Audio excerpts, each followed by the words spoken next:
Good morning, Elk Grove. Thank you for joining us. We're happy and excited and delighted to be with you.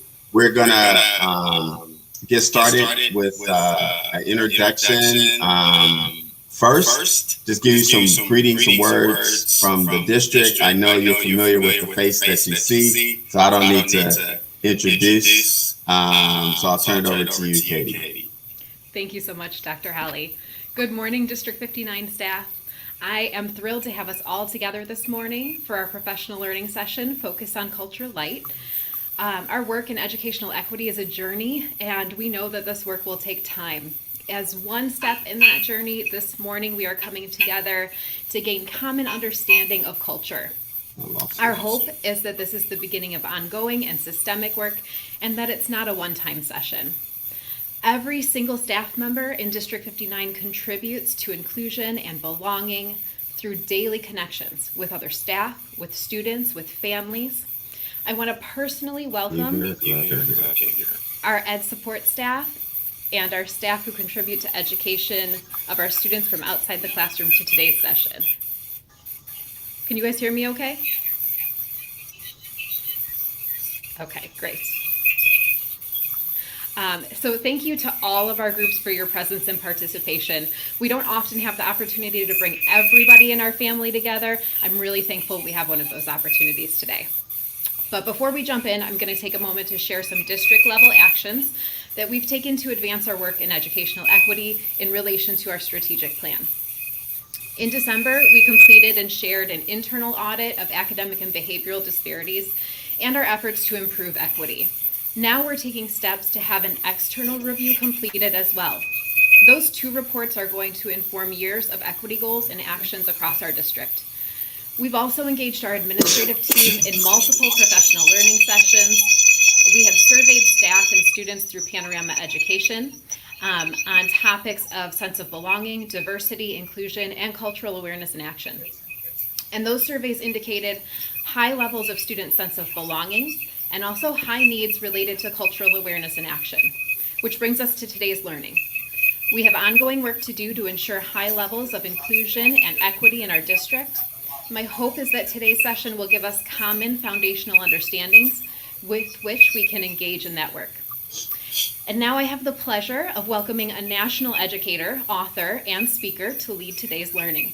He has experience in middle and high school instruction, district leadership, as a school founder, and as a professor at Cal State University.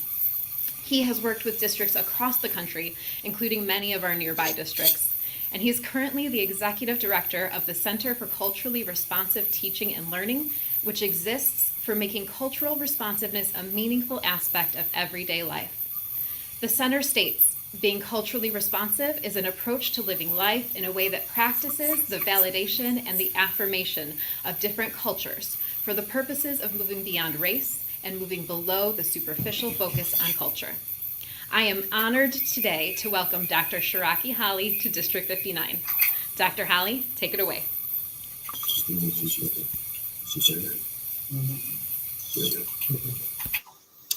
So thank you, Katie. I think we can hear that there's some feedback issues, but I think we're good. We're still getting some feedback. People are putting in the chat. So Elk Grove, I just want to let you know that I'm very honored and humbled for this opportunity to speak with you, and I want to just put in a couple of things in terms of how we're going to use the our interaction. Throughout the presentation, I will be asking you questions, and you're welcome to put your answers into the chat, although I will not be able to monitor the chat directly or immediately. I'll have to read through at break when we take breaks and such. Also, I'm going to be showing a PowerPoint that you should have a hard copy of. You should have a hard copy of this PowerPoint that you can follow along as you choose to, as we kind of progress through the presentation. I will also ask you to put questions and comments towards the end of each segment. And so we're gonna then move forward with that end of, because we're gonna do 2 75-minute chunks, and then we're going to take a break in the middle. So at the tail end of each section, then I will take questions and comments, and you can read them to me. So we're gonna get started here in a moment. First of all, I lost my screen. We're going to get started, and I'm going to start with talking a little bit about just giving you a little introduction on myself. I'm going to start with this. I'm going to start with by asking you, are you on the journey to responsiveness? Right? Are you on the journey to responsiveness? And what I mean by that is, are you on the journey to be more sensitive, more aware, and more understanding of students who need you to be? That's the question I want to start off with. And if you're on this journey, then you are in the right place. Came back. If you're on this journey, then you're on the right place. And I'm skipping ahead here, just to let you know. I had lost my screen there, so I had to ad-lib a little bit, but it's back now. So I'm gonna skip ahead to right here, right? So this is where we're going to start. This presentation is about the journey to responsiveness. So the first question I'm going to ask you is, are you on the journey to responsiveness? And the journey to responsiveness is in 3 parts. The first is that you're being more understanding, more sensitive, and more aware of the students who need you to be. No matter what you think about what we're going to be talking about today, I want you to remember that it starts off with this journey of responsiveness. And I want you to ask yourselves if you're on this journey. If you are, then you must have had a moment of recognition. And I want you to identify your moment of recognition. And we're going to use the chat for you to put your moment of recognition in the chat. All you have to do is put the year and where were you at the time that you recognize all students are not educated equitably. This is important because if you're on the journey, the time that we spend together will be worthwhile. It will make sense to you. Everything I say to you this morning will resonate, will re-inspire, will give you leverage, everything that I say to you.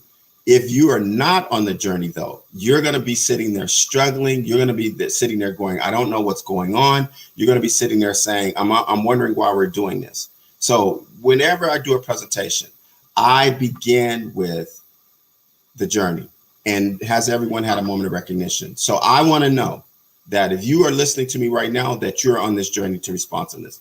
Now, if I were writing in the chat, I would write 1992, when I started teaching at Charles Drew Middle School. That's when I realized that I was on the journey to be I was on a journey to be more understanding, more sensitive, and more aware of the students that I had to be. That's when I recognized that I had to go from a plan A to a plan B. And it changed my whole life. It changed how I teach. It changed how I work with students. And I want to know that you're on this same journey. So I'm gonna ask you just for the next 90 seconds, if you are able to put in the chat the year, but also where were you at the time? Like what position, what school were you at? Like what grade level were you teaching? Because that gives us the full context. For me, it was 1992, right? And anybody who can put the answer in the chat, then that means that we're going to have a great time today. We're going to have an awesome time. All right. So as you put that in, now here's the hard part. Here's the challenging part. If you can't put anything in the chat, or if you can't recognize when all students are educated equitably, then it's going to be a struggle for you. And my first take-home assignment for you, Elk Grove, my first take-home assignment for you is that you check in with each other. You check in with each other and you ask each other, are you on the journey to responsiveness? Are you on the journey to responsiveness? Are you on the journey to responsiveness? Because if you will ask that question of one another, you will know who's engaged in this work and you will know who's not. Okay. All right. There we go. I'm seeing some names. I don't see any 1992s. Anybody represent for my generation, 1992, right? A lot of young folks. That's good, though. That's good to see, right? So we always start here, folks, with the journey. Now that I got my screen back, I'm going to go back. Now that I got my screen back, I'm going to go back a couple of slides, right? And just to let you know, I am an educator of educators, and I love what I do. I've been doing this work for 20 years now. I'm very proud to say. I'm not going to do the full introduction. My introduction is there, but I do want to take a moment to note our social media and have you let people know that we're hanging out with Elk Grove Village. Right, we have an Elk Grove here in California, but I want to let them know I'm with the Elk Grove in Illinois today. At Validator Firm, please feel free to do that. I've worked at all levels, started my own school. So this is not just theory that I'm bringing you today, folks. It is practice. I don't just talk the talk. I walk the walk. Okay, so I want you to know that. There are 3 questions that we're going to answer today. What is cultural and linguistic responsiveness? Why is it important for all students? And how does it look in the classroom? Those are the 3 questions we're going to answer today. Before we begin, though, I want to make sure that we keep the racial justice reckoning that our country is still going through in addition to the pandemic. I also want to acknowledge that I understand that there's a lot going on. A lot of schools are super stressed because districts are opening at a faster pace than I think many of us assumed that they would, right? And so I don't know what your COVID All My Children update is, but I know that it's stressful. I know that there's a sense of urgency. So I want you to recognize that we are sensitive to that as we go through this work. And I want to give you kudos for still putting the racial justice and cultural responsiveness on the front burner in Elk Grove. It's very important just from a symbolic standpoint. So I want to give your district a high five. I want to give your, what I want to say, encouragement and support to your leadership, because everyone is saying it's too much going on. We got a lot going on, but now is the time. If not now, then when? And we have an initiative in our work for culture responsive educators called RACE. It's reflect, acknowledge, call to action, and a call to action and educate. And it's our way of trying to get educators to focus on this conversation to keep it going. So I offer to you, Elk Grove, if you don't have anything else going on where you're having structured conversations about racial justice, where people are being held accountable and you're doing it in a collective way, then I'm inviting you to join our race challenge, right? But remember, it's not the word race, it's an acronym, right? And the acronym stands for reflect, acknowledge, call to action, and educate. I want you to look at the situation in 2 ways. The first way is what we call the obvious way, right? We're right now, all eyes are on Minneapolis, St. Paul, all eyes are on the trial. We know this, but what's going there, we're going to call it the obvious, right? And the situation with George Floyd caused an obvious need for change, an obvious need to do something different. And I hope, Elk Grove, that you are being a part of that, of being obvious. So it's obvious that we have to continue to have courageous conversations. It's obvious that when racial injustice or inequity show themselves, you must do something about it. And it's obvious that we want equitable outcomes for all students. What I mean by this is I hope that there's no debate around that. I hope you're not getting into grand discussions. I hope you're still not doing studies. I hope you're still not doing panels. I hope that you've already made the commitment to this. We obviously have to do something different. At the same time, I need you to pay attention to the less obvious. And there are some less obvious things that are going on that you need to be aware of within Elk Grove. I'm not talking about in Minneapolis. I'm not talking about in Los Angeles, where I'm from. I'm talking about throughout. And the less obvious is the things that you have to do the things that you have to pay attention to when your actions don't match your words. That's what I want you to be reflective about. Where do our words don't match our actions? We say one thing, but we're doing another. And I reference Amy Cooper, the incident that happened in New York City 5 days before George Floyd last year, when a young woman called the police on an African-American man because she said her life was being threatened, and it wasn't true. She leveraged her race, she leveraged her culture, she leveraged her privilege, and she also leveraged our collective fear of African-American men, right? But the next day, this is the what I mean by the less obvious. The next day, when she apologized, unless she did apologize, she said these things. She said, "I'm not a racist and I love all people." And I call that a less obvious moment, or affectionately Amy Cooper moment, because what she did the day before did not match her words the next day.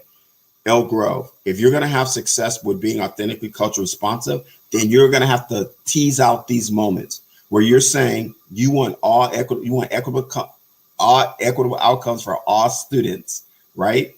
But yet, when we look at the disparity, when we look at the disproportionality, when we look at the surveys, they don't reveal that. When you say that you love all your students in the same way, but yet when we look at certain consequences and results, they don't reveal themselves.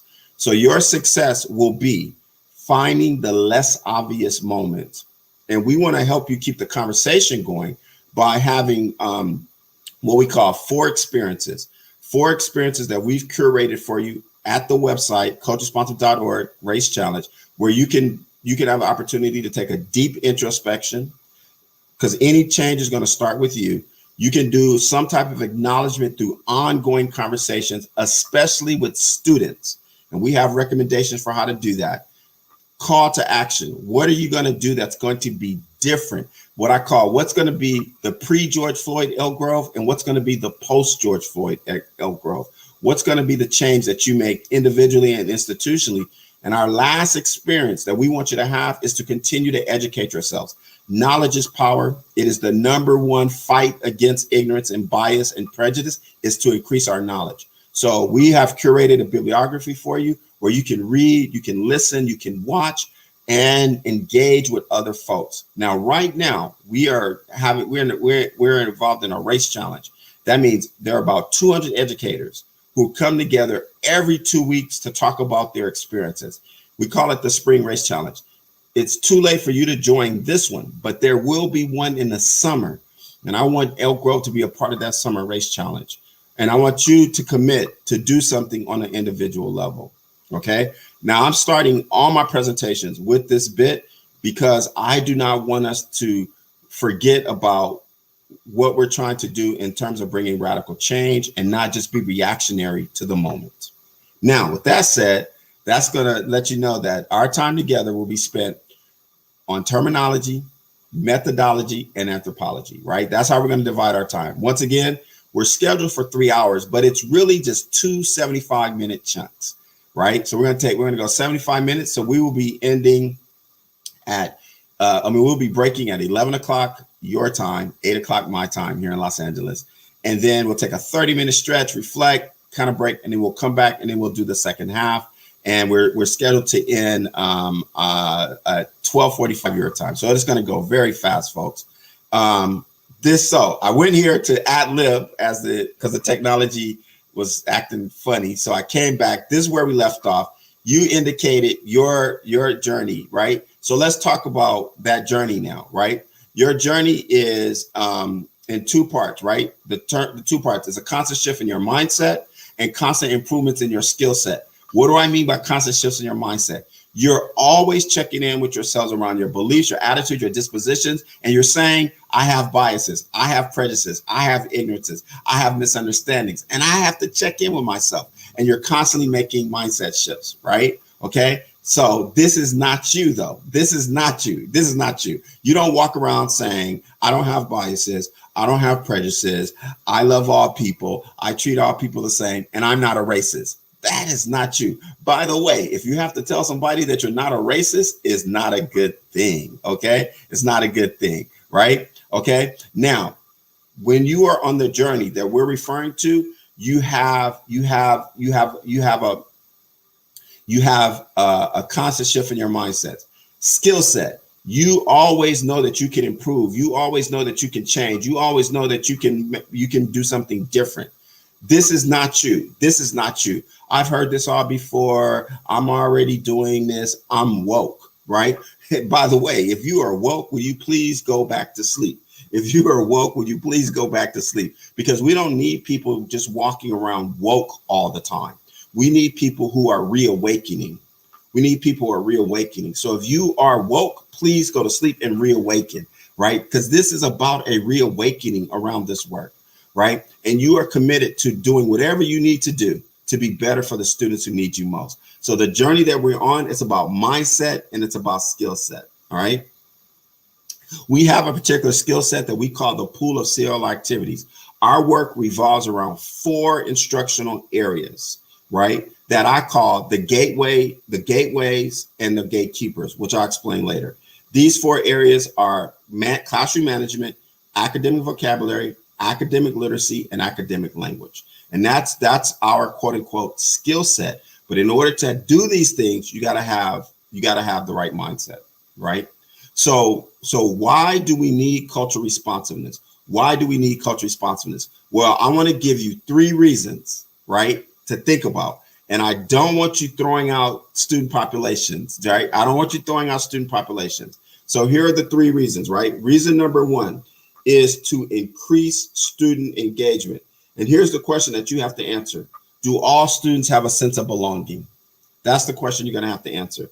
The number 1 reason why we do this work, Elk Grove, if somebody asks you, why do you need cultural responsiveness? Here's what I want you to say first: to increase student engagement. You want all students to have a sense of belonging, and you want all students locked in to how you teach, right? I want you instructionally dancing with your students. I want you to be in rhythm with your students. I want you locking step with your students, right?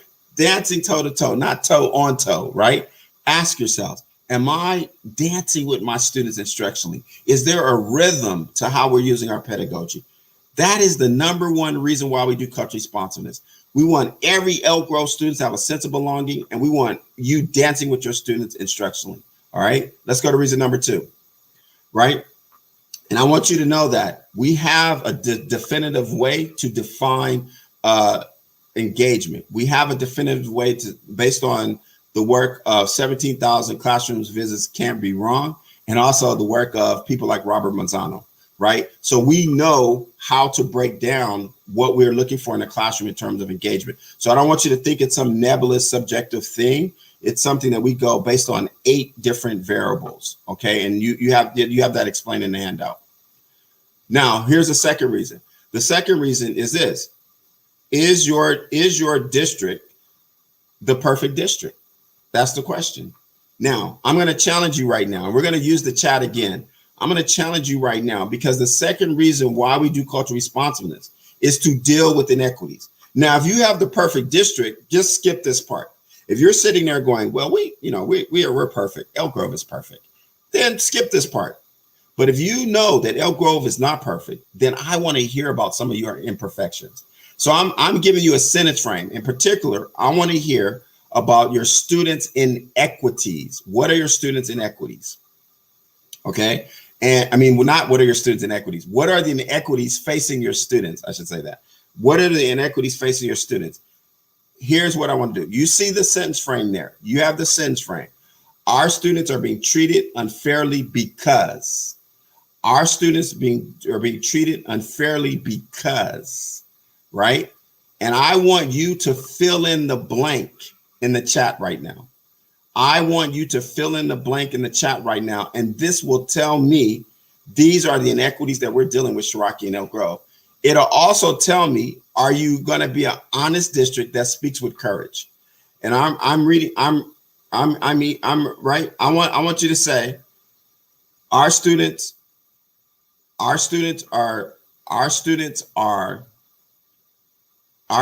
are being treated unfairly because, and I want you to fill in the blank, right?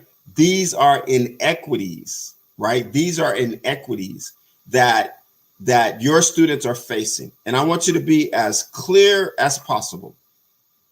I'm gonna stop talking for about 30 seconds as I read the chat. So I see one coming in. Various socioeconomics. Curriculum is not always made with all students in mind. Yes, that's very good. That's what I'm talking about. Jessica, that's what I'm talking about. Socioeconomic backgrounds, special ed students. So everything that's coming in the chat right now, these are the reasons why we need cultural responsiveness. Everything that's coming in the chat right now. So if anybody asks, why does Elk Grove need cultural responsiveness? Here's what I'm going to say. I'm going to say because bilingual students are, I'm trying to find it, it scrolled up, because bilingual students are often not treated fairly, because our low income and language barriers within their families, right? Because all students don't have access to certain resources, right? Because there's not equity within our curriculum. These are the reasons why we need cultural responsiveness. Okay. So once again, we're not going to throw out student populations. We're going to give people these reasons. Excellent. We do not make learning contextual, right? These are all good. Perfect. All right. Now let's go to the third reason. The third reason why we need cultural responsiveness is to give outrageous love. That's right. I said it and you can say it. The third reason why we need cultural responsiveness is to give outrageous love. And what is outrageous love, folks? Outrageous love is the extraordinary love that you're going to give your students because they need it, right? These are the students who need more love. That's why I call it more love. And I want you to think about those students right now. Who are the students that you are loving ordinarily, but their response is, I need more. I need more love, teacher. I need more, right? And I want you to think about, do we have the right heart and mind to give those students that more love? And so we call this love outrageous love, right? And outrageous love is cultural responsiveness. Outrageous love is cultural responsiveness. And we want you to love your students outrageously. We want you to love your students in a way that meets them culturally and linguistically. That's outrageous love. But you can't do it if your heart and mind is not in the right place. You can't do it if your heart and mind is not in the right place. So the third reason, and I want you to say it to people, they say, why do we need to do this? I want you to say with a smile, to give outrageous love, to love the students who need us to love them more. I want you to put it like that. Now, those words will never appear in a school site plan. Those words will never appear in a district document. But this is the energy, the vibe, and the feeling that we're going to have when we do this work. It's about love, folks. And I want to know among you, who is going to resist giving students more love? That's what I want to know. Who among you is going to resist giving your students more love? So those are the three reasons why we do this work. Now, it's important that we understand that your attitude is your altitude.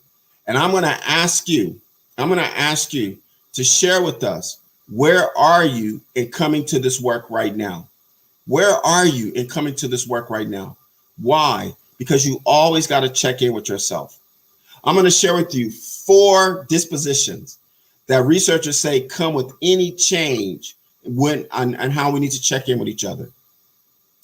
And if you are bold enough, if you're courageous enough, if you feel honest, if you feel transparent enough, I want you to let people know, where do you fall on the continuum? Here are the 4. The first group I call the naturals. The research says that 5% of you who are listening to me right now, you already believe in this work. You're already doing this work, right? You are the squeaky wheel. You've been calling for this for years. You've been wondering what's taking people so long. You are called the naturals. You have a natural inclination to do this work. The second disposition, you are in, you believe in it, but you're not necessarily doing it. Why? Because you really don't know what to do. So you need support. You need more engagement. You need more professional learning. You need opportunities to practice. That's the second group. It's called in, but I need support. The third group is called the reluctant, right? You are hesitant because you don't have enough information. You want to know more. You want to see models. You want to know how exactly this is going to work. But once you find out, then you are in. And then the last group is called the resistant group. You want to keep the status quo because you think that's the way we should go, right? If it ain't broke, don't fix it. That's where you're coming from. You believe that the changing demographics, the students that you're getting, all the things that are coming in terms of race and culture should be accommodating you. You shouldn't have to make the accommodation. That's the fourth group. And what it tells me is this: 5% first group, 75% of you in the second group, 10% in the third group, and then 10% in the fourth group. That's how the numbers break down. If you feel like you are transparent enough and you're honest enough, I want you to put where you fall on the continuum in the chat, right? Why? Because we need to know. We need to know how you're coming to this work. No more hiding behind others. No more parking lot conversations. No more hallway conversations. No more sending long emails in the middle of the night to everybody. No more getting your click down with you. Just stay where you stand. Say where you are, and we can work with all four groups, believe it or not. But let me tell you something. Those of you who are coming with resistance, we're not gonna spend time with negative energy. I need to let you know that if you're coming with negative energy, that's going to be squashed, right? You do not have, everyone is not, we're not going to get everybody. We're not going to get 100%, unfortunately, right?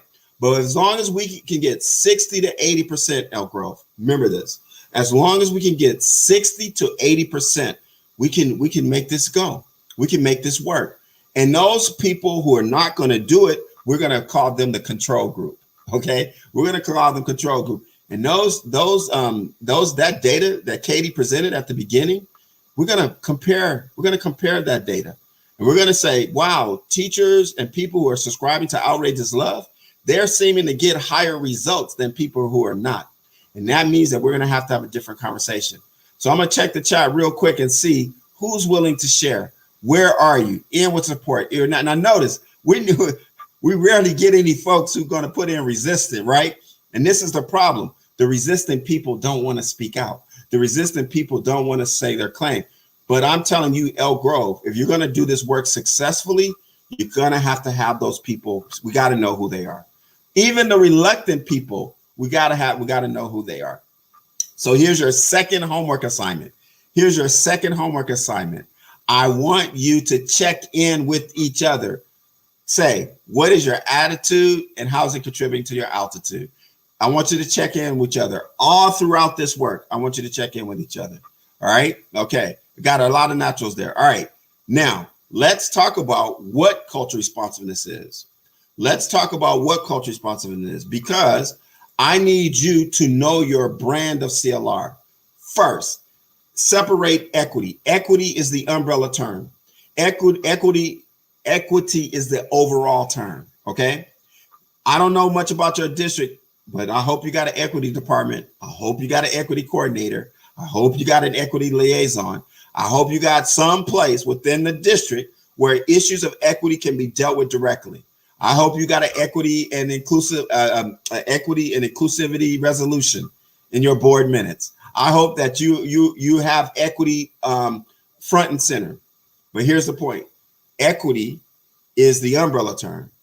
Cultural responsiveness fits under that umbrella term. Point. Cultural responsiveness and equity are not the same. In fact, I would even say equity work and racial justice work are not the same. They require different actions. They require different activities, if you will. Everyone should have something around equity, though. It should be standard practice. Underneath is cultural responsiveness. Now, when it gets to cultural responsiveness, though, you have to know your brand of cultural responsiveness, right? You got to know your brand of cultural responsiveness. So do me a favor. I want to know what is cultural responsiveness to you right now? Like what is, if I gave you just two sentences, and I said, define cultural responsiveness. In fact, let's narrow it down to CRT. I want to know, what is your definition of CRT right now? Before I give you mine, I want to know yours. So if you would be so kind, in two sentences, right? What is your definition of CRT? What is your context of CRT? That's what I want to find out right now. So if you would put those answers in the chat, and we can just see kind of where everybody's coming from. CRT is, right? Okay, I got you, Tom. I will do that, Tom. CRT is. Just put your definition is. CRT is, right? And I need it in 2 sentences. CRT is.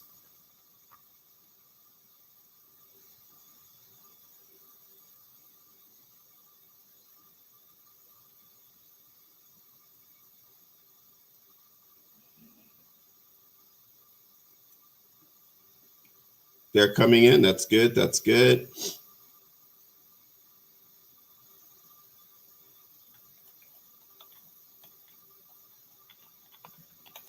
All right. Being aware of your prejudice. Okay. Keep them coming. Keep it. I'm just reading through them right now.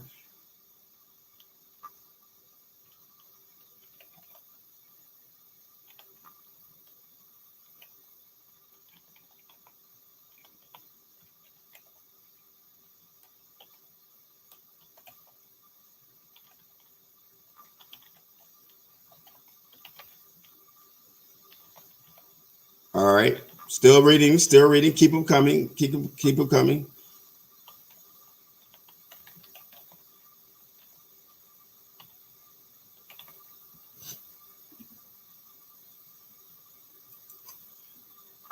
All right. Okay. Excellent. Excellent. Here's your third homework assignment. Here's your third homework assignment. Compare notes. Compare notes. Check in with each other. What is your definition of culture responsive? What is my definition of culture responsive? Because if you're not on the same page, you're going to get confusion. You're going to get stagnation. You're going to get confusion and you're going to get stagnation. So let me give you my definition, right? First of all, you got to know your brand of CLR. There's a lot out there, folks. You can see in even some of these definitions, everybody's kind of all over the place. So you have to understand your definition. You have to understand your brand. Just like you got your brand of toothpaste, you got your brand of water, you got your brand of juice, you got your brand of boba, you got your brand of coffee, you got your brand of, whiskey, tequila, right? Your brand of mocktail, whatever, right? We got to make sure that you understand your brand of CLR. So this is the brand that we're bringing. The first thing I want to point out, because I forgot to say it, is this brand turns the wheel of instruction. This brand turns the wheels of instruction. Okay. This brand turns the wheel of instruction. That's our sole purpose. This brand is called CLR. C stands for culture. L stands for language. R stands for responsiveness. C stands for culture. L stands for language. R stands for responsiveness. CLR is going to where the students are culturally and linguistically for the purpose of bringing them where they need to be academically. All right. CLR is going to where the students are culturally and linguistically for the purpose of bringing them where they need to be academically. Now we have a book definition. And for those of you who like book definitions, then go to my book. I personally don't like book definitions. I think they're boring. So that's why we got to think about it with examples and metaphors, right? CLR, therefore, is the opposite of the sink or swim approach. It is meant, write this down, to disrupt the tradition of schooling. It is meant to disrupt traditional schooling. You cannot do culture responsiveness and not do some type of radical change to how you're teaching. It does not work, right? Okay. Now, it revolves around what I call 4 magic words: validate, affirm, build, and bridge. 4 magic words: validate, affirm, build, and bridge. And these 4 words are the crux of what we do. First, we validate and affirm, which means we make legitimate and positive those things which research, institutions, media, and peer group influence make illegitimate and negative about our students' cultures and languages, particularly marginalized cultures and languages. That means if we pick up research, it's a deficit perspective. That means if we go to institutions, there's always something wrong, not right, disrespectful, disruptive, right? If we look at the context of school, there are a lot of things that we're doing in our school that do not validate and affirm. And if we look at the media is the worst. The media sends subtle messages and sometimes obvious messages that are not validating and affirming. So to be culturally responsive, you must validate and affirm. Now get this, and build and bridge. You must also build and bridge. That means you got to give your students the necessary academic and social skills that they will need to have success, not only at school, but to navigate life. Not only at school, but to navigate life, right? So it's in two parts. We validate and affirm, and we build and bridge, right? Now, there are three ways that you have, right? You got to learn how to talk to your students differently. That means no punitive, no negative, no consequential language around culture and linguistic behaviors. That's what you're going to have to learn how to do. You got to learn how to relate to your students differently. What does that mean? You got to build strong relationships off of cultural assets, not liabilities. And then in our schools, we do a lot of time talking about what our students don't have, what they don't bring, and what they're not. What we need to do is we need to think about our students' cultural assets. Even in this COVID world, what are your students' cultural assets? What have you learned about your students from a positive, uplifting, asset-based context that you can use to build strong relationships? And then lastly, you got to teach differently. You can't do the same traditional teaching and expect a different outcome, right? You got it. To do responsiveness, you got to just commit to being different. You got to commit to doing something different. And that's how we validate, affirm, build, and bridge. That's how we validate, affirm, build, and bridge. Now, for some of you who go like, well, give it to me in a more academic way. Well, I want to reference the book Global Dexterity. Global Dexterity. And Global Dexterity is a book written by Andy Molinsky, who describes perfectly what we're asking you to do and be in this work. What we're asking you to do and be in this work. And he calls it global dexterity. Let me give you his definition. Learning to adapt your behavior across cultures, no matter what culture you come from, what culture you're going to, or the situation you find yourself in. Global dexterity is fitting in without giving in. All right. Global dexterity is fitting in without giving in. And essentially, if students are going to have success with cultural responsiveness in Elk Grove Village, then they have to learn how to fit into your school's culture without giving up who they are. Remember that, without giving up who they are culturally and linguistically. Situational appropriateness is my definition for it, which I'm going to define for you in the second half. But I want you to think of global dexterity right now in a broad sense. Now, be careful. Don't start mentioning your grandmama's code switching, because this ain't your grandmama's code switching. Don't go there. This is beyond code switching. And let me just give you the significant difference. Global dexterity and situational appropriateness is about the celebration, the validation, the honoring of home culture and language. Code switching is not, right? Code switching is about the target language, the target culture. This is not. It's about the home culture, the home language. And what you'll have to do to teach your students global dexterity is validate and affirm what they're bringing to school first, right? First. The bottom line is, Elk Grove, I want you to be fabulous. I want you to be fabulicious. I want you thinking every single day, who do we need to vab today?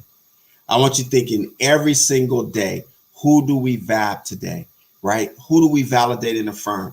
Who did we validate and affirm? That's the question you're going to be asking every single day, right? Be fabulous. That's our goal.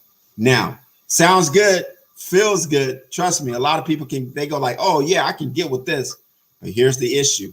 There is something that's going to get in the way of your vabbing. There is something that's going to get in the way of your vabbing. And that's going to be your biases. And so if you cannot be aware of your biases, you cannot be culturally responsive. I'll say it again. If you're not going to be aware of your biases, you cannot be culturally responsive. The whole notion of implicit bias is not just a one-time thing. The whole notion of an implicit bias is not just a one-time thing. It's a multiple time thing.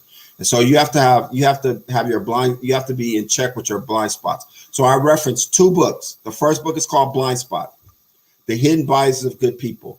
And it teaches us that we all have biases that we are unaware of, even as good people, And so we have to bring these blind spots to fruition so that we will be aware to make those shifts.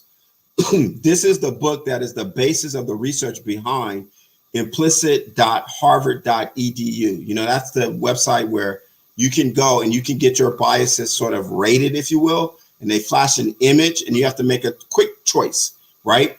This is the book that's the basis of that research. So I recommend it as a first stop if you want to understand how biases work from a psychological standpoint in layman's terms. Second book I recommend is called The Person You Mean to Be.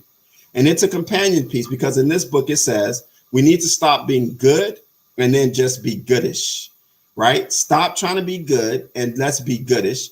And the second thing it says is that it's not enough to be a believer. You have to be a builder.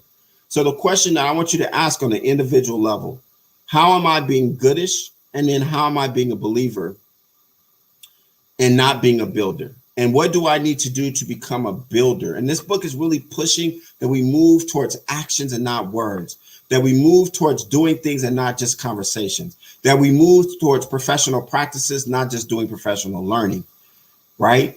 And that's what you, in order to validate and affirm, you have to be aware of your biases. So I give you a mnemonic that I want you to think about, that I want you to take with you. This mnemonic is called check your filter, question your BS, and listen to your deficit monitor, right? Those are the 3 things that we need you to do. We need you to check your filter, question your BS, and listen to your deficit monitor. Check your filter really just means that we all have biases and we need to know where they're coming from. We all have biases and we need to know where they're coming from, right? So I want you to think about, where do you find that you have biases? And I'll give you a couple examples in a moment. Then you have to question your BS. What does BS stand for? Belief system.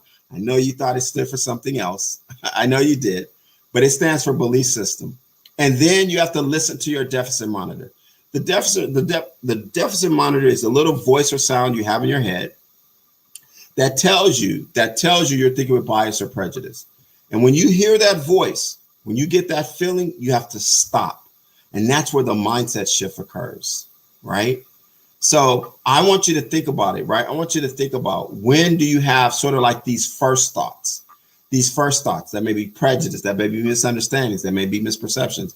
Those are the blind spots that you're talking about.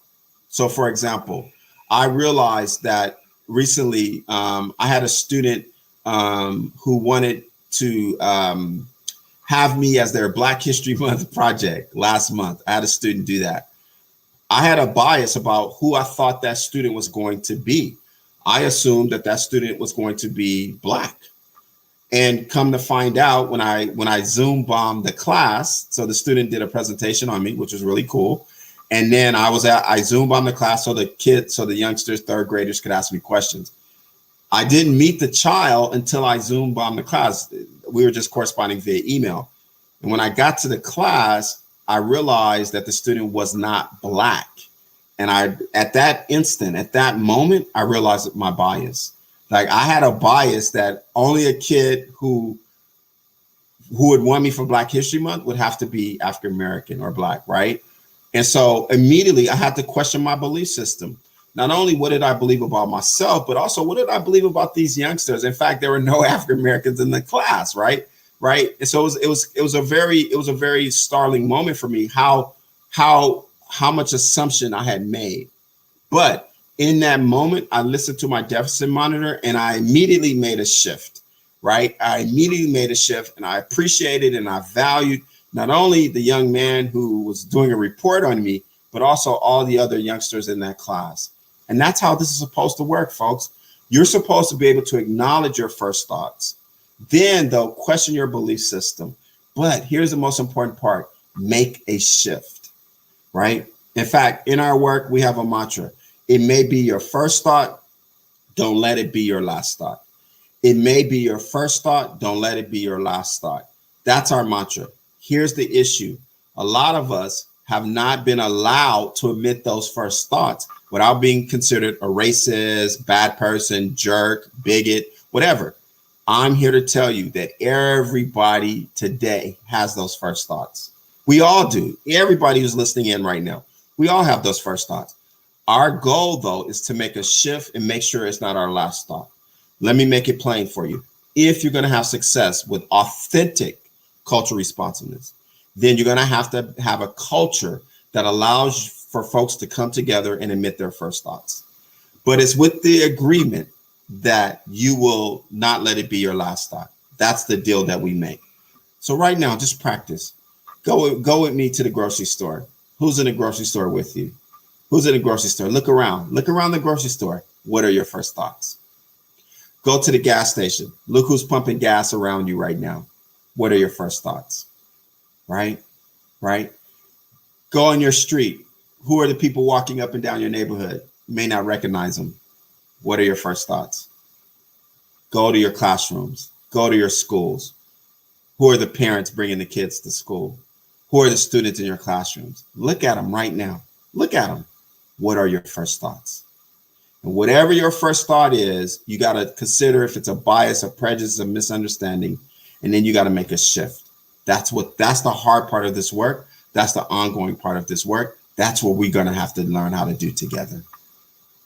Now, the last section here that we have before we go to break is we have to look at our methodology.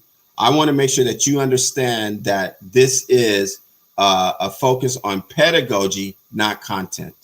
So this is a focus on pedagogy or not content. A lot of times people want to focus on curriculum, which we should, don't get me wrong. Instructional materials, which we should, don't get me wrong. But we also have to focus on, but our focus is on pedagogy, the how and the why of teaching. So our work is content agnostic. It is grade level agnostic. So regardless of the grade level that you're teaching, or the content that you're teaching, this work is for you. As long as you're dealing with teaching, this work is for you. Now, what we're trying to do is we're trying to focus on 4 areas. I call them gateways because these 4 areas are the gateways to success for students in our schools. If they are not well managed, they're not going to make it. If they don't increase their content area vocabulary, they're not going to make it. If they don't stay on reading level or above, they're going to struggle. And lastly, if they do not improve their writing, they're not going to make it, right? If they don't continue to improve in academic writing. So these 4 areas are most important. And we want you to consider these 4 areas as something that every single teacher is responsible for, regardless of grade level, regardless of content area. We're all basically working on these 4 areas. Notice though, under each of the 4 areas are categories. And these are the categories that we try to impact in your teaching. So we try to impact how you use call and response. We try to impact how you use discussion protocols, how you use movement activities. What culturally responsive text do you select for students to engage with? These are the ways that we're going to sort of infuse, if you will. Just imagine us kind of coming in, we're kind of injecting culturally responsive. We're going to do it into these categories. We call this the pool of CRL activities. And when you use these, you increase your student engagement. Ultimately, we want you to have instructional range along the continuum of traditional, responsive, and culturally responsive. Because when you have instructional range, then you're meeting the needs of all your students. And when you meet the needs of all your students, then that's when we get change, right? So we want you teaching out of all 3 of these boxes: the traditional box, the responsive box, and the culturally responsive box. The traditional box is teacher-centered. It's typically a one-way exchange between student and teacher. And there's always a high effective filter. There's a little bit of urgency in the room, a little bit of anxiety, tension, if you will, in the room. So that affects the effective filter of the students. The second box is the responsive box. And the responsive box is student-centered, and it's a two-way street. There's a lot of back and forth, particularly from student to student. Therefore, the effective filter is much, much lower. And then the third box is the culturally responsive box. And this is where we want you to be. It is a two-way exchange, and it involves elements of culture and language. In essence, this is where the validation and affirmation goes. So here's the question. Do you have instructional range? That's the question I kind of want you to reflect upon in this section. Do you have instructional range? And I'm going to explain it to you in a more academic way as you try to answer that question. I'm going to explain it to you in a more academic way as you try to answer that question. And what we're saying is this. First of all, we want you to focus on certain protocols, right? We want you to focus on certain protocols. So we encourage movement, we encourage response protocols, we encourage discussion protocols. A lot of these things you're probably already doing. But the second piece is that you have to fill your tool belt. You have to fill your tool belt with activities. Activities like give one, get one. Activities like campfire discussion. Activities like vote with your feet. And activities that we're going to teach you like shout out. That's the one in green. Now, shout out is an activity that we created because we know that students want to be spontaneous in class. And yet these get turned into call outs. And kids are then spoken to in a negative way around something that's a purely cultural behavior, right? Yes, shouting out is a purely cultural behavior. And so we want you to turn that into something that becomes a cultural asset in your classroom. So the whole idea is that you're filling your tool belt with all these activities. But here's the separator. Not only are you filling your tool belt with these activities, you're also doing them with the intention of validating and affirming your students' cultural behaviors. So, for example, all the behaviors that you see in orange are the behaviors that our schools don't typically validate and affirm in a natural way. So we want teachers using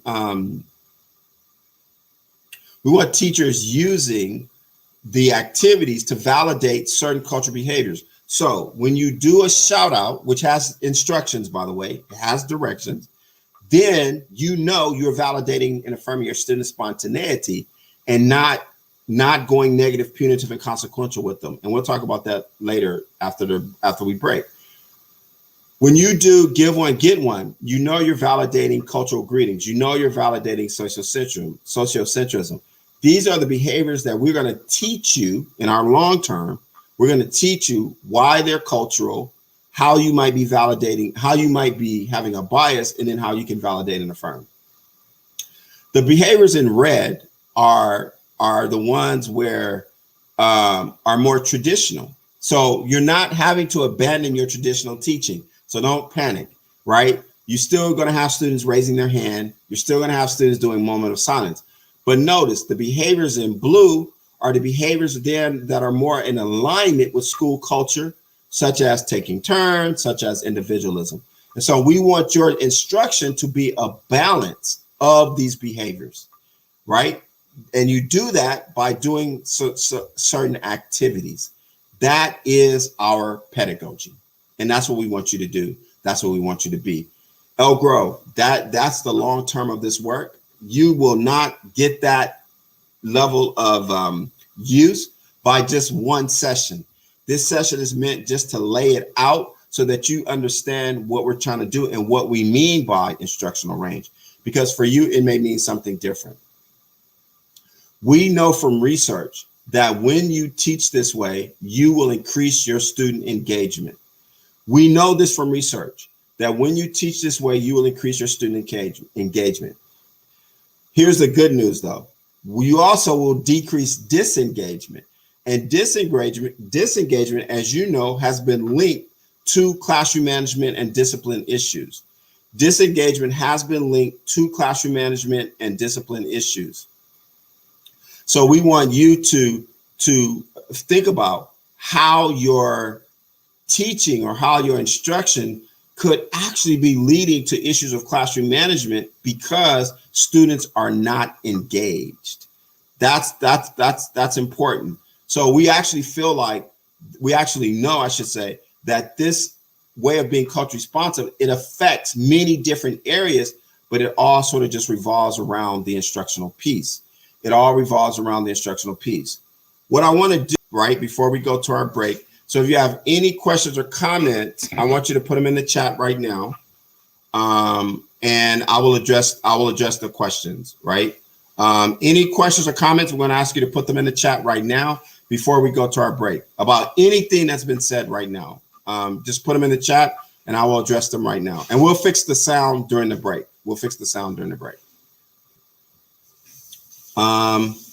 Any questions or comments on anything I've said thus far?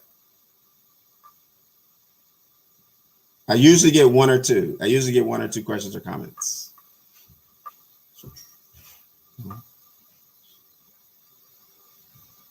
No, I'll put this in the chat. I'm going to put any questions.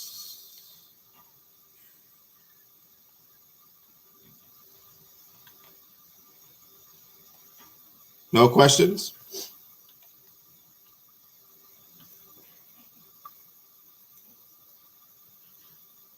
Any questions or comments about anything that I've said thus far? Right. Okay. I got a question. Is our ability to be culture responsive limited if we have, where'd it go? If we have,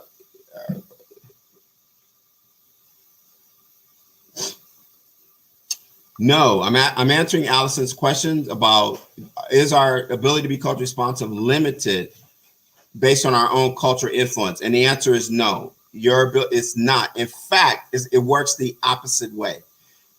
We're going to talk about this after the break, how you're going to use your culture to actually increase your capacity to be culture responsive, right?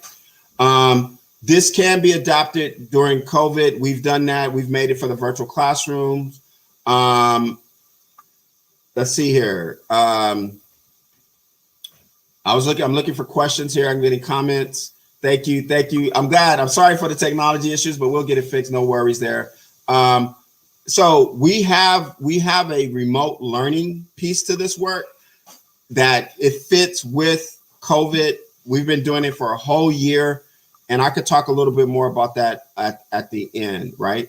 Let's see. Is it wrong to validate simply because there's a child in front of me that needs love and respect, not because of their cultural difference? Patty, that is a great question, and I want you to know validation affirmation is about the cultural element, not just about because a kid is in front of you. We got to focus on the culture and language piece. I don't want people to misconstrue that validation affirmation is just about being positive. It's not just about being positive. Great question, positive. First off, I need detail on how my affirming a student's particular culture niche helps them develop mainstream critical thinking, because you're right. So we're not necessarily trying to get them to develop, Bruce, mainstream critical thinking. That's not our goal, right? We're really trying to get them to understand that their cultural behavior has a value within the school culture, right? And that it is actually linked to things that they're going to experience throughout life. And I'll explain what I mean by that at the end. But it's not about mainstream critical thinking. How do you build a system of trust between staff and admin so that everyone feels confident in answering and responding with honesty? That's a very important question, Pamela, because one of my questions for Elk Grove is, do you have the culture to do that, to have those honest conversations? I don't have an answer to that question particular, other than you got to start somewhere and you have to build that fertile soil to be able to do it. In a lot of districts we work in, they don't have that fertile soil. So that's a good question to do. What do we do? All you presented, there's no acceptance or resistance on the part of the students. John, I don't find that to be the case in our work. Students are pretty receptive to this work, and there's very little resistance because all students love outrageous love, right? And if I'm understanding your question right.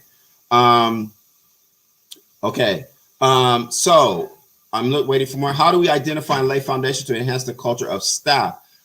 So Maureen, this question all depends on where we start and where you are right now.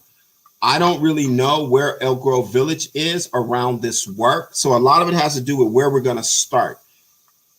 Are you at a place where you can have these conversations? Are you at a place where people are open and willing? Or do we have to do a little bit of tilling of the soil? Or some people call it breaking up the concrete, right? I don't know. But depending on where we start, we will determine how we can then build that capacity, right? Yeah, so we have to do that fertilizing of the soil, exactly. Is CRT up front and center in our college teaching programs? Are we teaching incoming teachers? Yes and no. We are, but obviously nearly not enough. I think that teacher education can do way more, but it's not going to prevent what needs to be done in district, because we're not just talking about it from a teacher's perspective. We're also talking about it from a systems perspective. So districts have to change, schools have to change. Obviously, we could do a better job in teacher education, but that's not just gonna solve the problem. Can we fertilize the soil to make it rich? Absolutely, Cindy. You can fertilize your soil if there's an open and willingness to do that. How do we start this work at the building level? I think it should start at the building level, and we have a sequence of events that we recommend. We think that it works better when it starts at the building level. It's important that everybody gets the same message, and that's what today is about, everybody getting the same message. But when we get down to the individual work, I think it starts actually in the classroom, and then we work up from there. Is there a way to positively connect different values between cultures? Absolutely, because all cultures share similar values, right?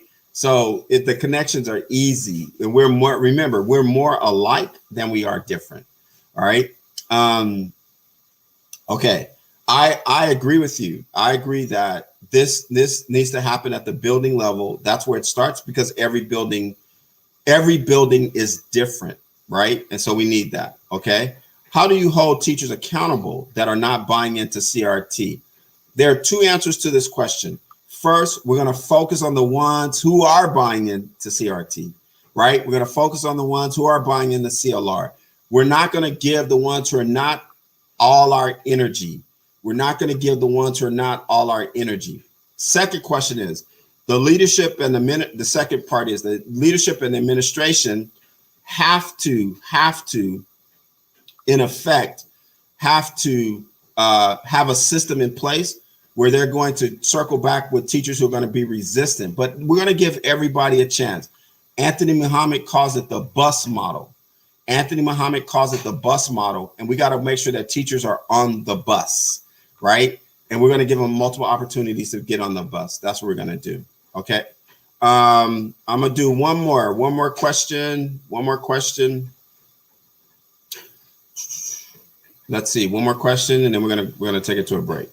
Yeah, exactly. Okay, here we go. Can you talk a bit more about why we need this traditional practice and instructional range rather than just focus on culture responsive actions? And it's right. That's an excellent question, Melissa. That's an excellent question. You know, as a teacher, I use my students' questions to let me know where they are, and that question lets me know that you are on it.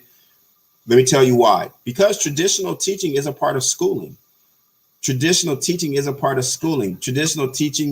of what students will face as they matriculate through the system. In fact, as they matriculate in the system, it will be more traditional, especially at the university level, right? So we want them to be skilled in tradition, right? There's nothing wrong with traditional methodology. It's just that when it's done all the time, then we know it doesn't meet the needs of all kids. So we don't want to throw traditional teaching out, because it's going to be necessary sometimes. Sometimes it's necessary to do a lecture. Lectures are traditional. Sometimes it's necessary to do a lecture, right? So we want to keep the tradition in. We just want to balance it out with the other two. Great question. Yeah. All right. So let's do this, folks. We have limped our way to the break. So thank you for your patience.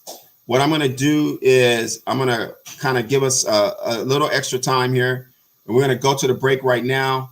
We're going to work on the sound, work on the technology part. I want to get you the handouts, everything that you need. I want you to refresh, go stretch, do a little bit of reflecting, and we're going to be on precise second half. Unfortunately, we still can't pinpoint where the feedback issue is coming from. So the video that I was trying to show you is available on YouTube, on our YouTube channel, and it's Validated Firm at YouTube Validated Firm, and you can go there and you'll be able to, you can see the video there. That's what I was trying to show you. So I apologize for that, but we're going to continue now with the next segment of our time together, which is the second half. And as we go forward, what we have to do is we have to separate race from culture. Let me tell you why. When I say culture, I cannot have you think race. When I say culture, I cannot have you think race, right? Because it will cause a lot of confusion. So I need to know, Elk Grove, that when I say race, when I say culture, you're not thinking race. Now, in order to make my point, I'm going to ask you to do an activity that's very provocative. All right. It causes a lot of uncomfortability, but that's our point, because in order to do this work, you're going to have to be uncomfortable. And I'm going to ask you, you don't have to do this, only if you feel comfortable. You can do it in the privacy of your own situation, or if you feel like, hey, I see where this guy is going, so I'm going to put it in the chat. I want to know your racial identity and then a behavior that you do that goes with your race. Then right underneath or in a straight line, I want to know your ethnic identity and a behavior that you do that goes with your ethnic identity. So I'm asking for 4 words, and I'm giving you 2 rules. Rule number 1, you cannot put human. That's cheating. Don't put human. And you cannot say the same word twice, right? You cannot use the same word twice. You must use different words for all 4. Okay. Now, if you feel comfortable in doing this, I'm going to ask you to put your responses in the chat. If not, then do it privately. I understand that you have the handouts now. So if you have the handout, you'll see a space on the handout for you to fill it in. If we were all in person, what we would do is we would just connect with other people in the room to share our identities. The reason why I'm doing this is to see if you know the difference between race and culture, but also so that you can, we can look at the fancy researchers who say, if you know who you are culturally, you're more likely to be culture responsive because you can empathize. Okay. All right. So I'm going to see I'm going to look in the chat now just to see what we get. And only if you feel comfortable. So remember, it's gonna be race, your racial identity, a behavior that you do, your ethnic identity, and then a behavior that you do. And you cannot use the same word twice. All right. So let's see what we get. Let's see what we get back. All right. I see someone did ethnic identity, but we gotta. So what I mean by behavior is anything that, whatever you think a behavior is. I don't want to influence your definitions. So I want you just to go where you're gonna go. Okay, some people are not. All I need is your race and your behavior. That's all I need, and your ethnic identity and behavior. I don't need your just, that's all.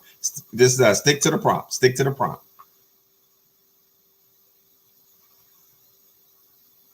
All right. It should be 4 words. 4 words, ladies and gentlemen. 4 words. Okay. This is why I don't like chat, because then people got jokes. That's what I'm saying. But okay, that's fine. That's fine. 4 words. 4 words. That's all I'm asking. Notice how challenging it is for people to just put 4 words: race, behavior, ethnic behavior. Just notice that, right? This is because we are uncomfortable. We are uncomfortable talking about this, which is understandable. Now, I'm about to give you the answers to who you are. All right. I'm about to give you the answers to who you are. I'm going to give you these answers so you'll know who you are. Right. I know you weren't expecting that, but I got skills like that. Right. I'm going to give you the answers to the questions for you. All right. Some of you are struggling with it. Because of time, I'm only going to do behavior for your race. That's all I'm going to do. Okay. Just because of time. So I'm about to tell you the behavior for your race.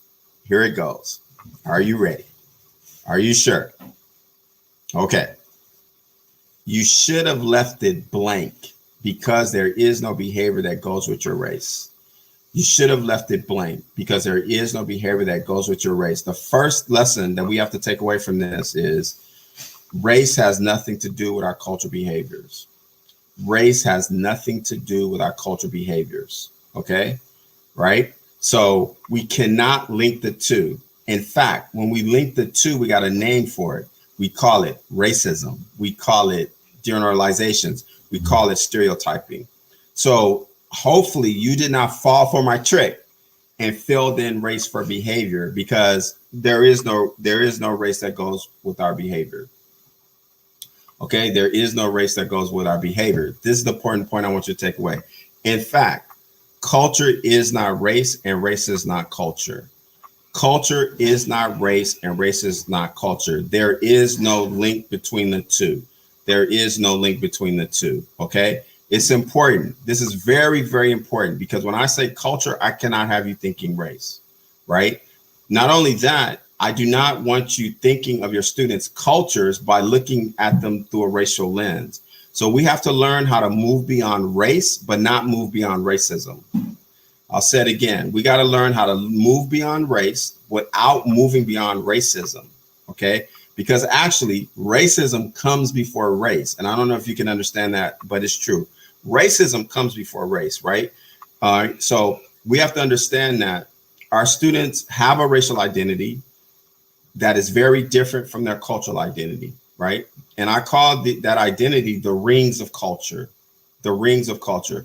And these are the identities that our students, that we're trying to validate and affirm from our students, right? So we want to do age culture, we want to do gender culture, we want to do national culture. And I want you to think of how you validate and affirm, because this is the diversity of Elk Grove Village here. This is your demographic, if you will. When we talk to districts and we ask them, tell us about your student demographic, they always want to give us their racial demographic. This work is beyond racial demographics, though, folks. This work is about all the other multiple identities that your students are bringing. And we call these the rings of culture. The number one culture in your schools is age culture. That's the number one culture in your schools is age culture, right? Your students are primarily behaving based on their age, their developmental appropriateness, and how the peer and social, how the peer group and social media influences them. And we call this in the research youth culture. So the question, here's one of the questions I want you to answer. How culturally responsive are you to your students based on their age, right? Not based on their race, based on their age, because that's the number one culture responsive. That's the number one way that we have to be culture responsive is through youth culture, right? But also gender culture, also national culture, also ethnic culture. So we call these the rings of culture. And the way, what we're trying to do is we separate them from race. Look, there's no ring for race. There's no research that says racially responsive teaching.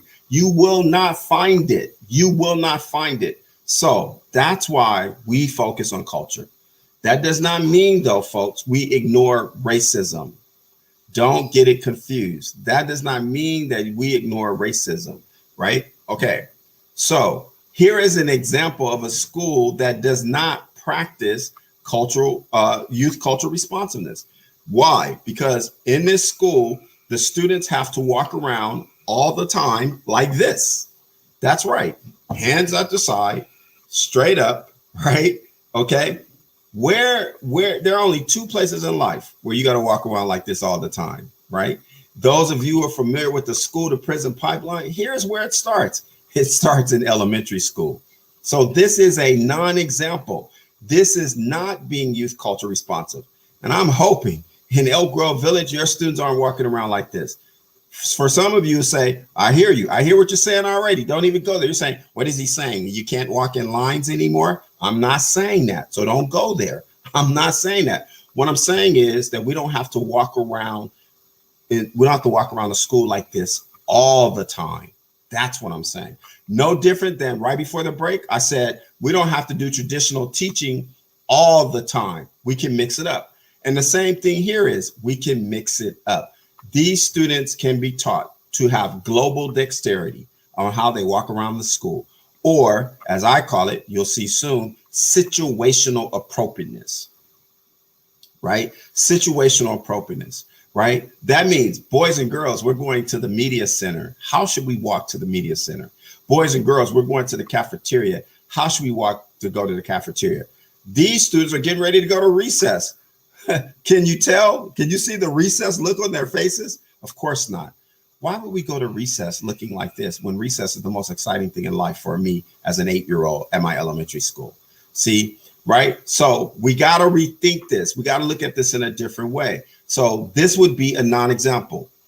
When we come to secondary schools, we work with districts and schools around dress code. We work around profanity. We work around use of N-word. All of these fall under youth culture. All of these fall under youth culture. And what we cannot do is penalize, demonize, and consequent our students for being young, right? So I give the example from Flint, Michigan, where this is a placard where you can get a fine for sagging, right? And this is ridiculous, right? So we don't want to bring this mindset, this mentality of punishment, this mentality of consequences, this mentality of demonization to our schools. There are different ways that we can get students to follow the quote unquote dress code, right? There are different ways that we can do it without punishing them. So when we talk about hoodies, when we talk about hats, when we talk about sagging, when we talk about leggings, when we talk about, halter tops and all these different things, there are different ways because these kids are just trying to be young.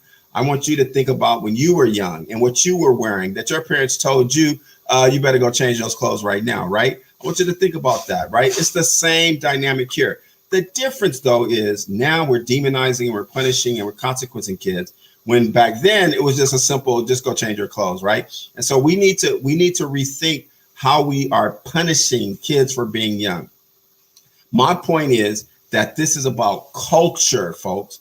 It's not about race, right? It's not about race. Or should I say it's about culture and racism, not about race. So some of you, logically speaking, you're going to say, well, if it's not about culture, Shiraki, then why do we keep talking about race? And I'm going to tell you right now, it has to do with this guy, J.F. Blumenbach, and it has to do with how have you defined race to begin with, right? And I want you to think about that right now. Where did you get your definition of race from? Just think about that right now. Where did you get your definition of race from, right? How have you defined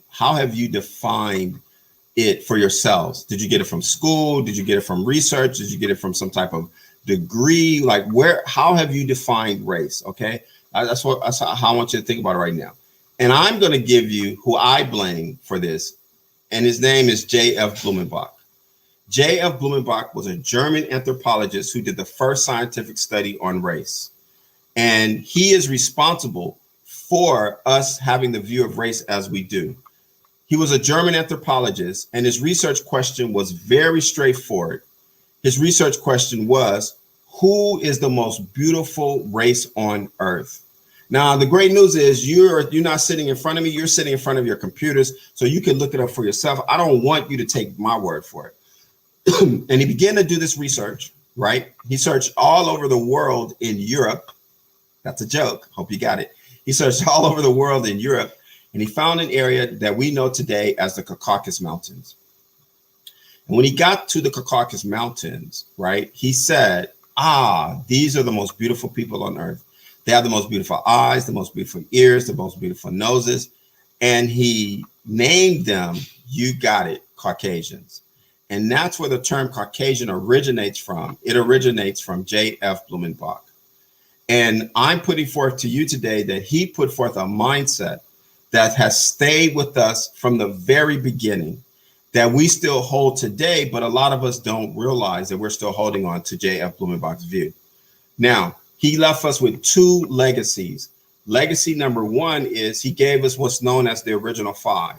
And these are the original five races that we would all fall under according to Blumenbach. Let me give you a little more history on Blumenbach, because at the time of his research, Blumenbach was not considered a racist, believe it or not.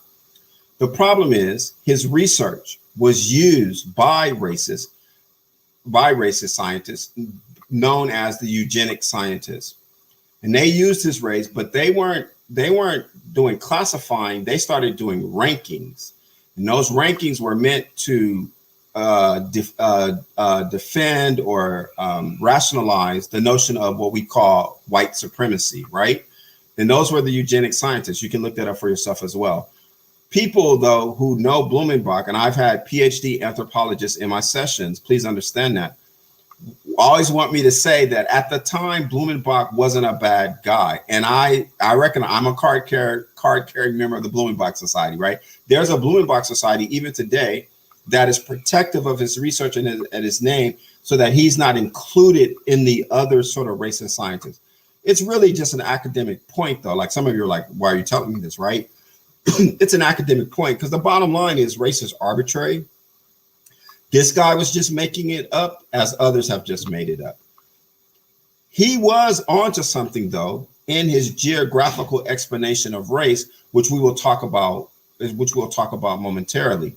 So the point right now, though, is if you don't have a definition of race, then you can use this one. Race is arbitrary. All right. His second legacy, though, has more significance because he gave us the image that would define our standard of beauty that would be applied to every iconic figure in mainstream culture, every iconic figure, right? From Jesus Christ to Santa Claus, how we look at our currency, which is more probably along the lines of particular to the United States, but Disney, our heroes, our advertisement, they have all been Blumenbach. We couldn't even get a person of color for Mr. Clean. Isn't that ironic? We couldn't even get a person of color for Mr. Clean. So I want you to think about right now, how has Elk Grove Village been Blumenbach? That's what I want you to think about. Where and how have you been Blumenbach? That's the reflection here, right? Because our larger society, we've all been Blumenbach. We've all been Blumenbach. So we have to de-Blumenbach ourselves. We have to de-Blumenbach ourselves. Elk Grove, if you're going to have success with this approach, you're going to have to de-Blumenbach yourselves, right? If I ask you right now, how have you been Blumenbach? You probably couldn't tell me. So this is what I'm going to say. Let me see your textbooks. Have they been Blumenbach? Let me see your instructional materials. Have they been Blumenbach? Let me see the images on the walls, the images in your classrooms, on your billboards. Have they been Blumenbach? Right? That's how you have to answer that question. And wherever you see that you have been Blumenbach, if you're going to be authentically culturally responsive, guess what you got to do? You got to de-Blumenbach. That's right. You got to go through all the curriculum. You got to go through all the textbooks. You got to go through all the instructional materials, and you have to make your images more representative of who your students are. Now, I can't see you, but I can feel you. And some of you are looking very confused right now. You should see the look on your face right now. You're saying, I don't know what this guy is talking about. So let's break it down for you. Let's use Santa Claus.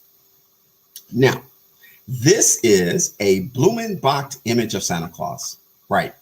It is not historically accurate. It's been Blumenbach.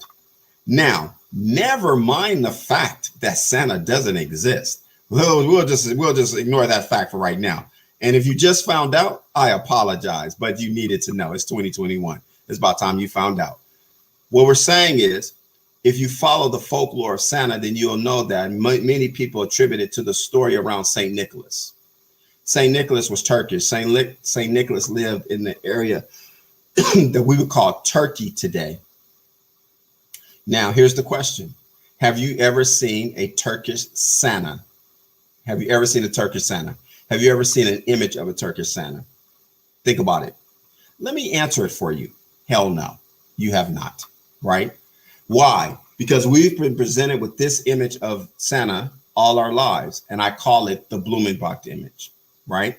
Now, here's where it gets really, really kind of sad, is that our society has a way of thinking that we can fix Blumenbach images by dipping them into something. So if we dip them into a color, then all of a sudden they're fixed. Okay, that's the ironic thing here. If we dip them into a color, then all of a sudden they're fixed. They are fixed. Let me show you what I mean. This is an example of dipped Santas right here. These are dipped Santas. So here's one that's dipped in Mexican, okay? And then here's one that's dipped in chocolate. And now we're all bitter. It's all fixed. Oh, we're good. No, we're not. Elk Grove Village, you cannot fix your Blumenbach images by dipping them in another color. That is not fixing it, right? And so you have to go through every image. You got to go through every set. You got to say, how can we present a fair, authentic representation that represents who our students are, but also the world that they're going to grow into, the world that they're going to learn into, right? Now, it moves from sad to funny, though. You know the old saying, sometimes you have to laugh. Sometimes you have to laugh to keep from crying, right? You know that saying. And this is what happens. Here's an example of more dipping, and just to make the point that it does not work. This is a dipped Santa in Chinese. And I had a teacher a few years ago who was traveling in Asia, and she ran across this dipped Colonel Sanders and sent the image to me and said, Dr. Holly, I'm traveling in Asia, and I thought about you because I saw this dipped Colonel Sanders as we were traveling, right? Yep, KFC in China, folks. So, you know, I just want you to think about, how are you as a district, as a school, as a teacher, replicating this phenomenon right here? How are you replicating this phenomenon in terms of your own images and such, right? How are you not being responsive to your children because you're not presenting images that are representative of who they are, and the images that you do present, they're being Blumenbach. Our point, though, is race is not culture. So some people will then say, okay, Shraki, then what is race?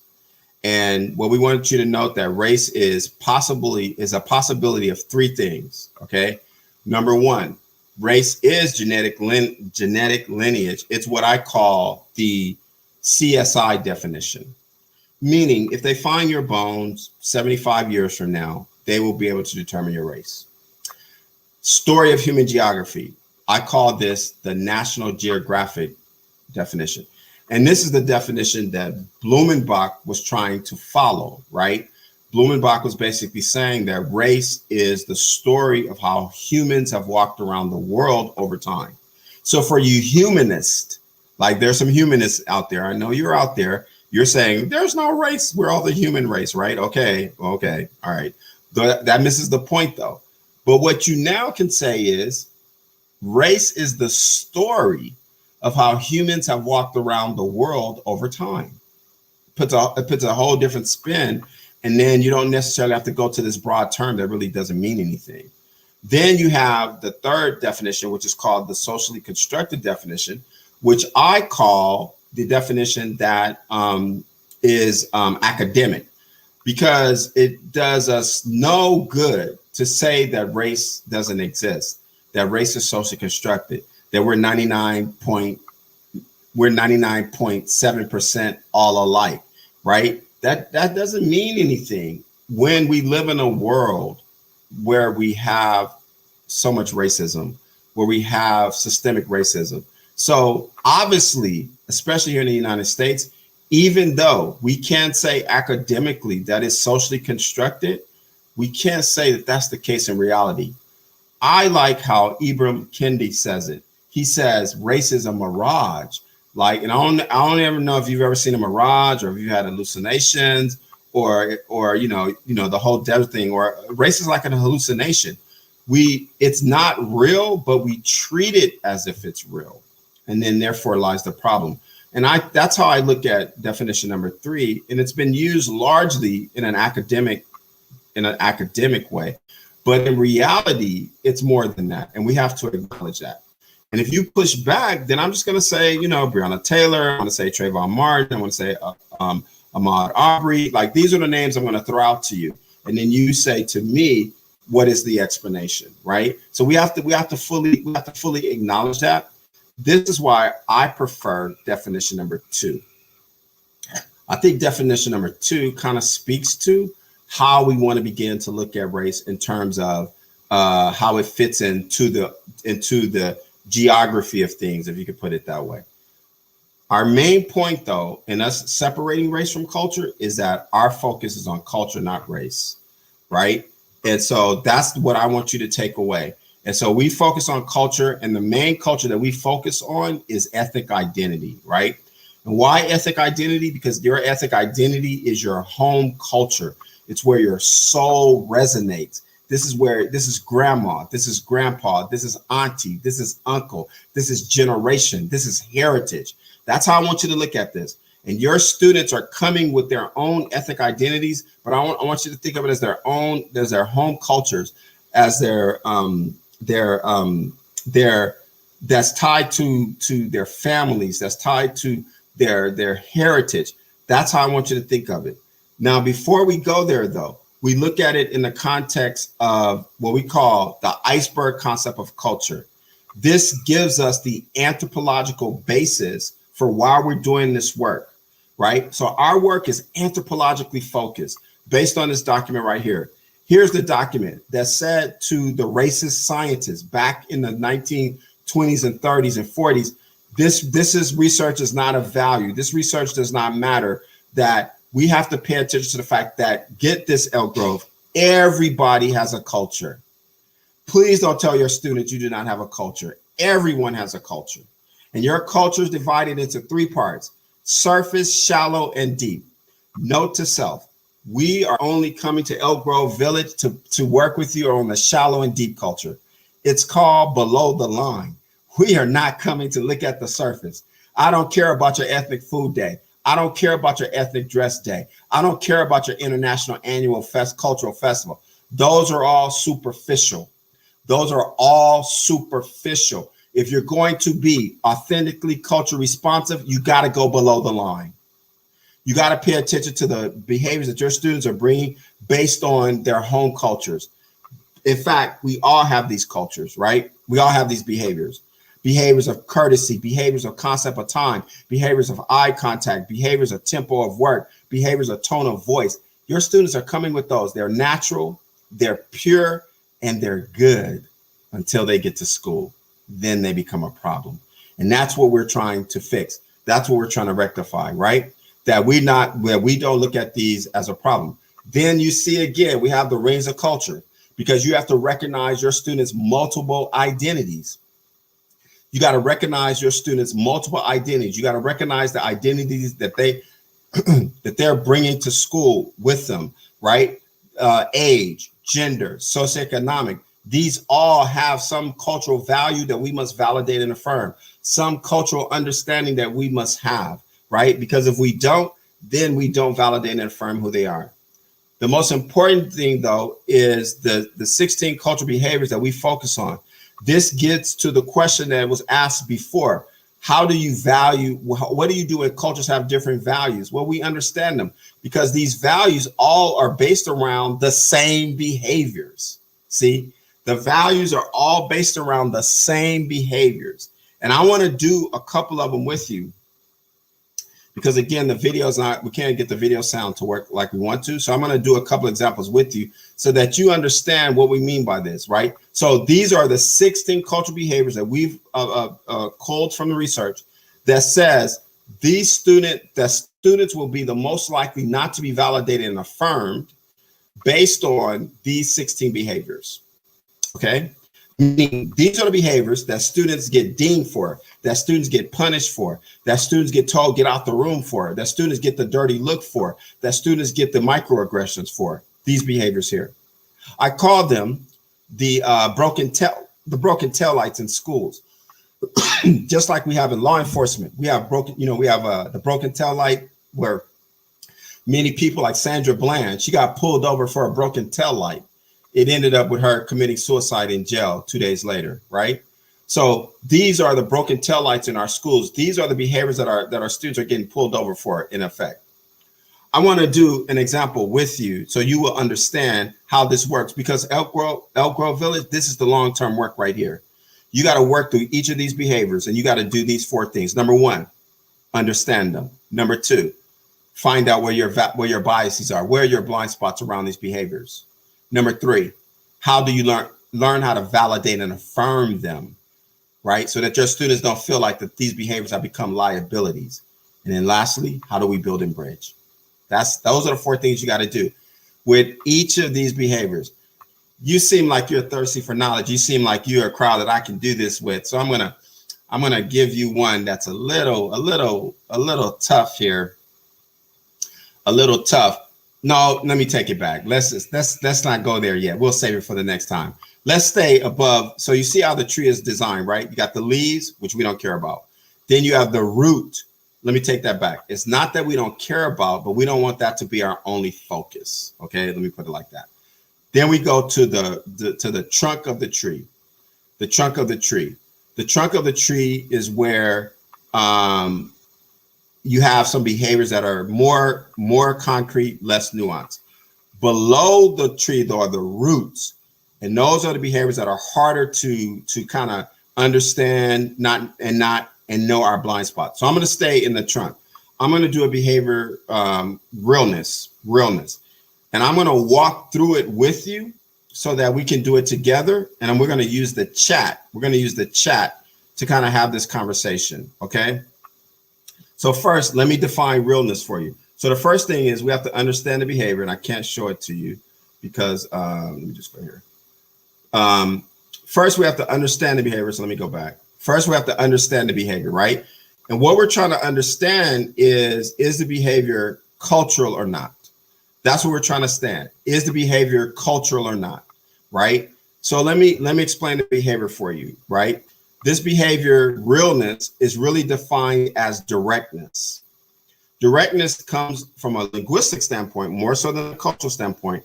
And what it says is, in some cultures and languages, directness or realness is highly valued. So it's highly valued because it's authentic.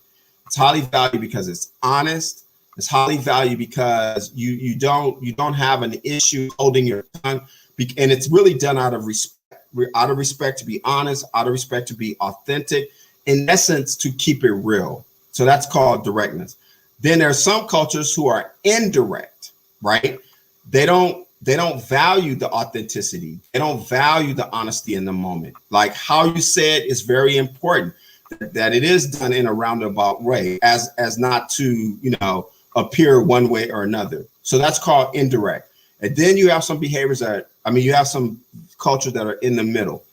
When we think about these cultures, it's always on a continuum, right? So when we think about these cultural behaviors, I should say, it's always on a continuum. So you have realness, you have directness, and then you have indirectness, okay?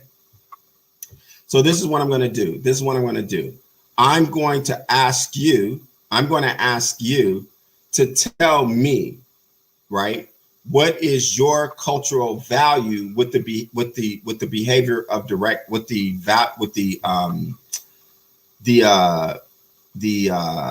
cultural behavior of realness, okay? I'll give you mine. Mine is directness. I come from a culture of directness. Now I want you to put in the chat. Do you come from a culture of directness, indirectness, or in the middle? Okay. And let's just see what we get in the chat. So we're doing like a little survey here. Let's just see what we get in the chat.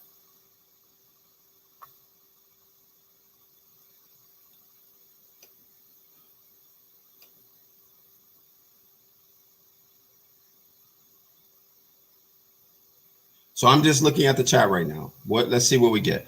We're getting a lot of in the middle, some indirectness, and a few directness. I think the indirect and the middles are running close.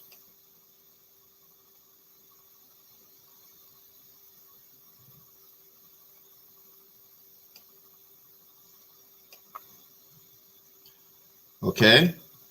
In the middles definitely have it. In the middles definitely have it. No doubt about it. Okay.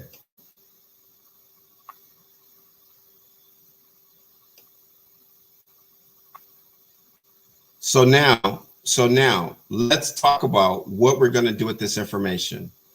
Let's talk about what we're going to do with this information, right? So let's say you're all my students. Let's say that you're all my students, and I'm trying to learn you culturally, right? I'm trying to learn you culturally. That's what I'm trying to do. And I now see that some of you are, some of you are direct, some of you are indirect, some of you are, how shall I say, some of you are in the middle, right? And I want to now be able to be culture responsive to you. I know for a fact that those of you who are indirect or in the middle, right? Those of you who are indirect or in the middle will be closer to school culture, because school culture is indirect. School culture is indirect, right? Those of you who I see are direct, I know now that I'm going to have to do some validating and affirming of your directness. I'm going to have to do some validating and affirming of your directness by how I talk to you, by how I teach you, and how I relate to you, because you're coming from a cultural background that basically your directness will be misunderstood or misconstrued in the context of school. That your directness will be misunderstood or misconstrued in the context of school. So I got to be intentional and purposeful, and I have to validate and affirm your directness. Why? Because you're the students who are saying, you're asking me, why you got on that hat? Why are you dressed like that? Why you never know how to work the computer? Why are you having issues here? Right? That's you, and you're just being you. No problem, right? And we understand that. And so I got to make sure that I'm not misreading or misconstruing your directness as being rude and disrespectful.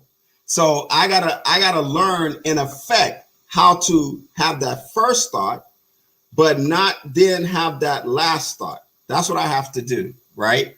And that is the hard work, because when that student says, oh, your class is boring, right? Just says it out loud in front of everybody, right? Your class is boring. Well, I got to make sure I'm going to have that first thought, right? I'm going to have that first thought. I may say, oh, well, you're boring, or something like that, right? I don't know. I'll say goofy stuff, right? I may say something like that, but it's going to be my first thought now. It's not going to be my last thought, because I know that the students are actually expressing themselves in a way that they're just being honest, they're just being authentic, they're not trying to be rude, so on and so forth. And that's the challenge that we have to learn to do with our students, And so that's what I want you to do. And we call this then situational appropriateness, right? We have to teach our students that there are certain, now this is not code switching. Don't mistake it with code switching. Let me read the definition. Situational appropriateness is the concept of determining what cultural or linguistic behavior is most appropriate for the situation. Put another way, students are allowed to make choices around cultural and linguistic behaviors dependent on the situation, but without giving up or sacrificing what they consider to be their base culture or language.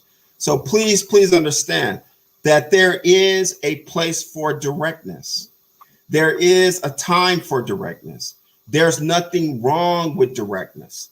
And we got to take the value out of it, and then make sure that the students understand that it's an issue of time and place. There's nothing wrong with it, though. But we cannot send that message if we are not willing to validate and affirm. We cannot send that message if we're not willing to validate and affirm. Let me go back to this quote. This quote is by Lisa Delpit, and it really encapsulates what I'm saying right now. She says, we all interpret behaviors, information, and situations through our cultural lenses. These lenses operate involuntarily below the level of conscious awareness, making it seem that our own view is simply the way it is. Learning to interpret across cultures demands reflecting on our own experiences, analyzing our own culture, and examining and comparing various perspectives.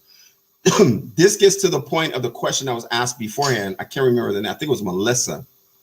No, it was someone else who said that, does the valuing of our own culture keep us from being culture responsive?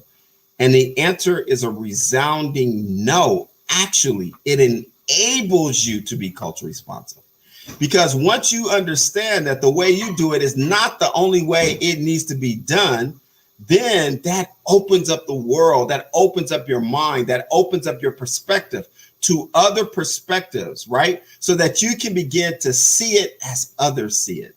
So when your students are coming with directness and you're making a determination that something is as of directness, then what you're really saying is, young student, I'm trying to see it how you see it. And when I see it how you see it, then I can validate and affirm. That's what that work is about. Now, people will say, can you just put it in one sentence for us? Well, here it is right here. Students come to school with valid cultural linguistic behaviors that the school culture as an institution misconstrues or misunderstands, which then lead to a series of inequities, right? That's what it's really about. So our students are coming to school with these behaviors: realness, eye contact, proximity, tone of voice, concept of time. By the way, I'm talking about all your students, not just the Black students, not just the Latinx students, not just the poor students, all your students. But the students whose behaviors are more closely aligned to school culture, then they're going to have more success. And the students' behaviors who are farther from school culture, they're going to have less success. And what this work is about is, that's the real gap there, folks. It's not about an achievement gap. It's not about an opportunity gap. It's about, how do we close the gap of situational appropriateness so that our students feel valued and validated and affirmed, and at the same time they understand the importance of building and bridging, right? That's what we're talking about. So what we're trying to do is, we're trying to get you to learn how to validate those cultural linguistic behaviors and not misconstrue them, not misunderstand them. So then that will lessen the inequities as people matriculate. See, these inequities start off when they're 3 and 4 years old, preschool, pre-K. Yes, the fancy researchers, I should say, they tell us that, they remind us that most school suspensions happen at the primary elementary grades. It's unbelievable. Every time I say it, it just strikes a cognitive dissonance for me, because I can't imagine how most suspensions would occur with kindergarten, first, second, and third graders. How does that happen? What possibly could a first grader do?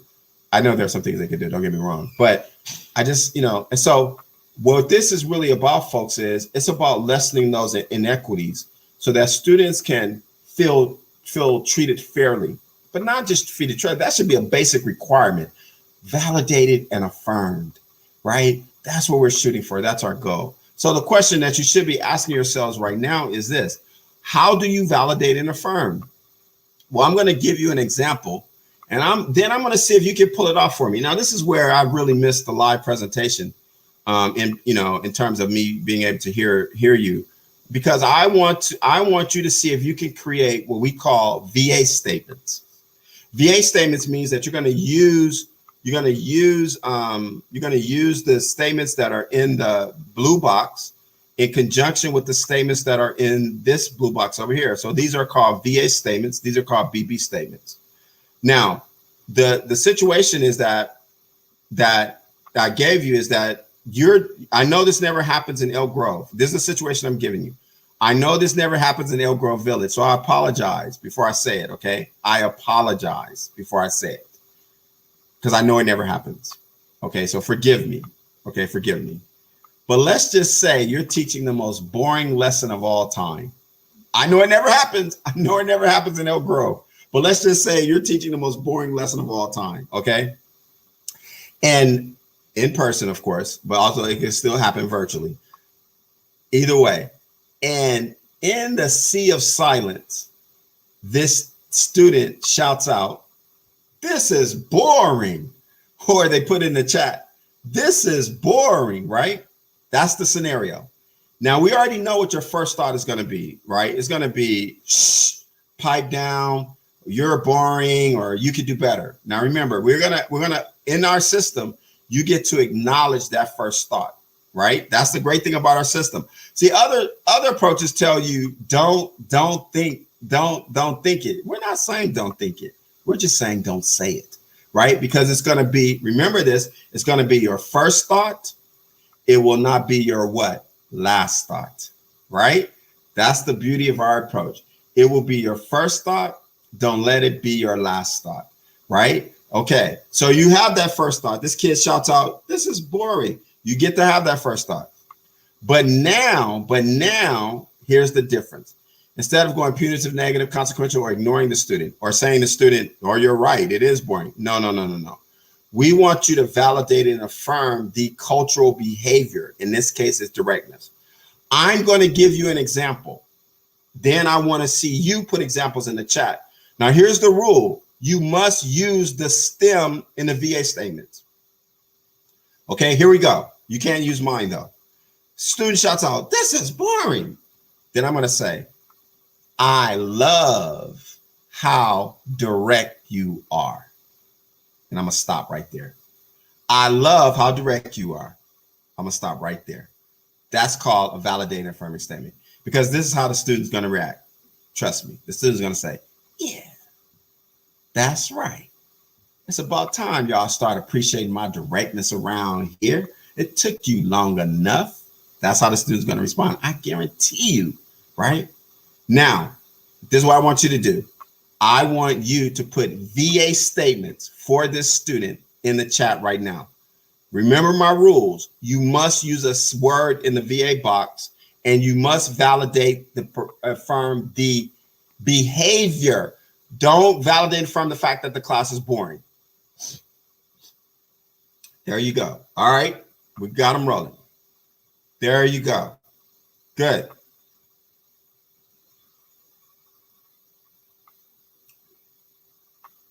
All right. Let me get a couple more. I'm going to get a couple more. Good. It's more, Daniel, than just feedback, though. It's how the feedback is being expressed. Okay. Booyah, Margie. That's what I'm talking about. That's what I'm talking about, right? Right? Now, remember, it's more than feedback. It's more than feedback. It's how the feedback is being expressed. Okay? All right? Booyah, Katie. That's what I'm talking about. Glad. I want a stronger word than glad, though. Glad is too neutral. I want a stronger word than glad. I love it. Okay, you got it. You got it. Now, let me see if you're still with me. Let me see if you're still with me. Am I just going to leave it there? Right? Do I just validate, affirm, and then move on? No. Resounding no. Say that with me. No. We still have to build and bridge. We still have to build and bridge. And what do I mean by build and bridge? We got to use some of the statements in the BB. Okay. Now, let me give you the rules. You cannot put but between that VA and that BB. You cannot put but between that VA and that BB. You cannot put but.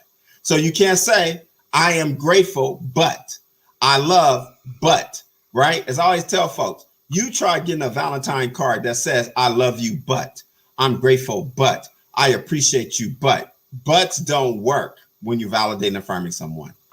Buts don't work. No, okay, Patty, we're not asking students for suggestions on how to make it not boring. We don't. I'm not gonna put that in responsibility of a third grader. You know what I'm saying? Let's just get to the build and bridge part. All right. Thank you for your candor, Mr. Kaczynski. That's what I'm talking about. I hope I said that right. I love you, Mr. Konzinski. That's what I'm talking about. Thank you for your candor. Okay, let's go to the build and bridge statement now. So remember, we're not using but. We're not using but. So I say, I love your directness. Now, express the same thing in school language. That's the build and bridge statement. I love your honesty. Now, tell me how you feel in school language, in the context of our school culture that fits our classroom culture. What's right? So now, give me some build and bridge statements. Give me some build and bridge statements. I love now, and you got to use the words in the BB statement, and you still got to focus on the behavior. I want to see some BB statements now. Let me see some BB statements. Because we can't just leave it there, right? We can't just leave it. Okay, Cindy, you're on the right track. Cindy, you're on the right track, but I don't want you to tell me what to do. I want you to ask me a question or put it in a way that I will tell you that we give our feedback through exit slips. Okay, so I want you to work on that. I want you to switch that, Cindy, that BB statement is put into a question form. Okay. All right, Mary, how can you tell me that in this way? That yes, way to go, Mary. Right. Yes, you got it, Jody. Yes, you got it, Mary. Yes. Right. I'm looking for BB statements now. We're looking for BB statements. That's what we're looking for. Can you rephrase that in school language? Booyah, you got it. Okay, good. I love your straightforwardness. Now, how do we do? Boom, you got it. You got it, Michelle. That's how we do it. Now, how can you share that in a more appropriate way for school? Let's take out the more. And let's add in linguistically appropriate or culturally appropriate. All right. I'm talking to who said more? You're scrolling up. I can't see you anymore. But whoever put more appropriate, let's take out the more and let's put in culturally and linguistically. Let me tell you why. By putting in more, you're adding a value to it. We don't want to add a value to it. Remember, there's nothing wrong, bad with directness. So we don't want to add a value to it, right? Okay. So I want you to take out that more. Okay. Okay, good. Except don't tell me, Christy, ask me. Ask me when is our classroom with culture time to share our feelings, right? Put it in the question forms, put it back into me, right? Respectful, Lisa, respectful is a value-based term. We don't use respectful because you are telling me that the way I said it was disrespectful. That's the implied message. So we don't use the term respect because it says that what I did was disrespectful. And remember, that's not the case here, right? Okay, now here's the issue. Does the student know how to put it in school language? See, that's the issue. And that's what you got to make sure of. A lot of our students have not been given the opportunity have not been given the skills to put it in school language. And if they have not been given the skill to put it in school language, then you must, right? You must not ask them to do what they cannot do. And this is why it's important that you know who your students are. Okay, so make sure they know academic language. Make sure they know the school language before we ask them to do that. The second thing I want you to take away from this is this. Look at steps 1, 2, and 3. Recognize the behavior culture. If it's cultural, validate and affirm. If it's not, build and bridge. But it may not be cultural. And then that's when you go to your classroom management. And that's our next session, folks. How do we take these behaviors that we're talking about and look at them in the context of classroom management? Very important. Please write it down. All behaviors are not cultural. All behaviors are not cultural. Some behaviors are unacceptable. Please write it down. All behaviors are not cultural. Some behaviors are unacceptable. Here's our issue. We have taken unacceptable behaviors and we've made them cultural. So you got some students who are doing things that are 100% acceptable and we've made them cultural. Okay. We have to change that. At the same time, we've taken cultural behaviors and we've made them unacceptable. And that does not work either. Okay. That does not work either. So part of this work in the long term is what I call untying the knot. See, we've made a knot with cultural and unacceptable behaviors. What we want to do is we want to untie that knot to better understand cultural behaviors, separating them from unacceptable behaviors, right? And it's with the commitment that when we recognize that something is cultural, we're going to validate and affirm. That's what we're going to do. We're going to show outrageous love. Okay. Now, I want to do, we got a little bit of time. I want to know who are the students in Elk Grove Village who will most benefit from outrageous love. But I want to do it in a way where you're not talking about generalizations, right? Here it is. I want you to break up with generalizations. I want you to break up with generalizations. No more talking in generalizations. So we're going to do a very quick activity called Break the Code. And what you have to do is I want you to start off with a generalized group of students that you know in Elk Grove you're underserving, that you know will benefit from cultural responsiveness. These are data identified groups. So now we are probably talking about racial groups, economic groups, language groups. I'm not talking about the students who, don't eat with anybody at lunch. That's not who I'm talking about. Okay. So I don't want some sort of obscure group. I want a data identified generalized group, but we're going to break the code. And you're going to break the code by asking this one question over and over again. Here is an example, English learners. So if this is your generalized group, then you have to say to yourselves, do we have any English learners in our schools who are having success? And if you answer yes, then you have to ask this question. Among the students in our school who are English learners having success, who's most likely to be underserved? And then you're going to get another variable. This example says boys. Then you ask the question again. Do we have any English learners, boys, who are having success?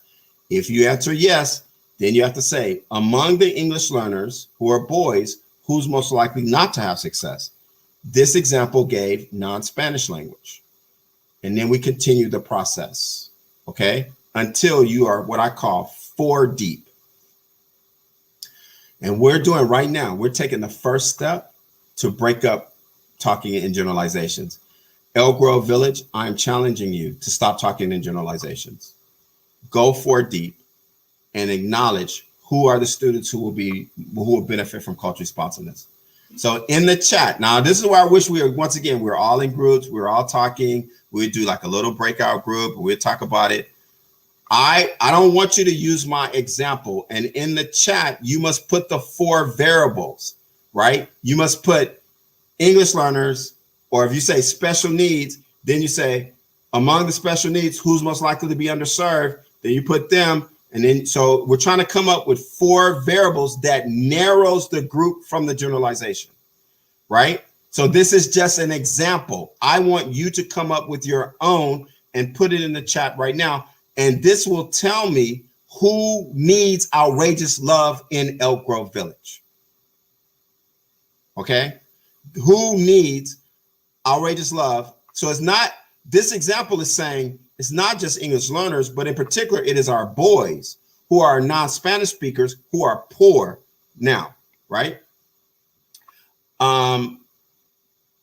Okay, Cheryl, you almost got it, but I want you to so you're saying poor students, I guess, with special needs who are speaking Spanish or Polish, right? Elisa, by saying all students, you missed the point. We know it's all students. We're trying to narrow it down. So you're missing my point. I want to move from generalizations, Elisa. We want to move from generalizations. So please come back in the chat and break it down for me, right? Okay. Poor English learner boys. That's 3 variables. Maria, I need 4. Special education EL low SES boys. Booyah, Stephanie. English learners, girls, Asian, quiet, shy, behaved, and overlooked. Booyah, Master. Cheryl, that's too general. I don't want general, Cheryl. Break it down for me.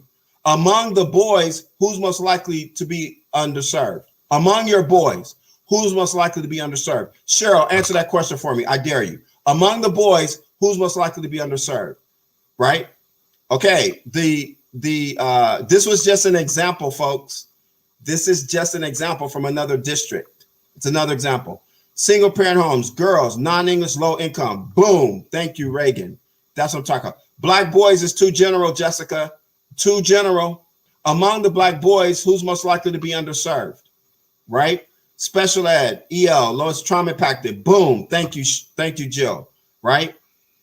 English learners, low income, single parent, average students. Boom. Thank you, Bo. Right? Gifted learners. Are they underserved, gifted learners? We could talk about that. Poor English says, okay, good. Okay. I'm still waiting on you, Cheryl. There we go, Cheryl. Okay, I see you, Cheryl. All right. Okay. So you see how you kind of struggle with this, Elk Grove. You got to be able to go for deep to have success with this approach. You got to be able to go for deep to have success with this approach. All right. You got to be able to go for deep. All right. Now we're at the end. We're going to open it up for Q&A. We've said a lot. So be thinking of your questions right now. I want you to come to these 4 statements as a follow-up, right? How do you start CLR now? Well, you start by answering these 4 questions in a whole group discussion. The first question gets at, how are you seeing your students different currently? Second question gets at, what are culturally responsive teaching? Where's culturally responsive taking place currently in your classrooms? How do you feel like you validate and affirm your students already? And we just did this one. Who are the students that who need support with the underserving, who need support in being underserved, right? Also want to make sure that you understand that we have some links. So we have some great resources for you. I had mentioned the distance learning projects. So we have a whole remote learning section. We talked about the race challenge. There is a newsletter that we put out every month, like a little blog. And like I told you, there's a YouTube channel where you can see a lot of videos of these things in practice, right? So let's open it up. I like to save the last 10, 15 minutes for Q&A. Are there any questions, comments for me as we round out the last 10 minutes?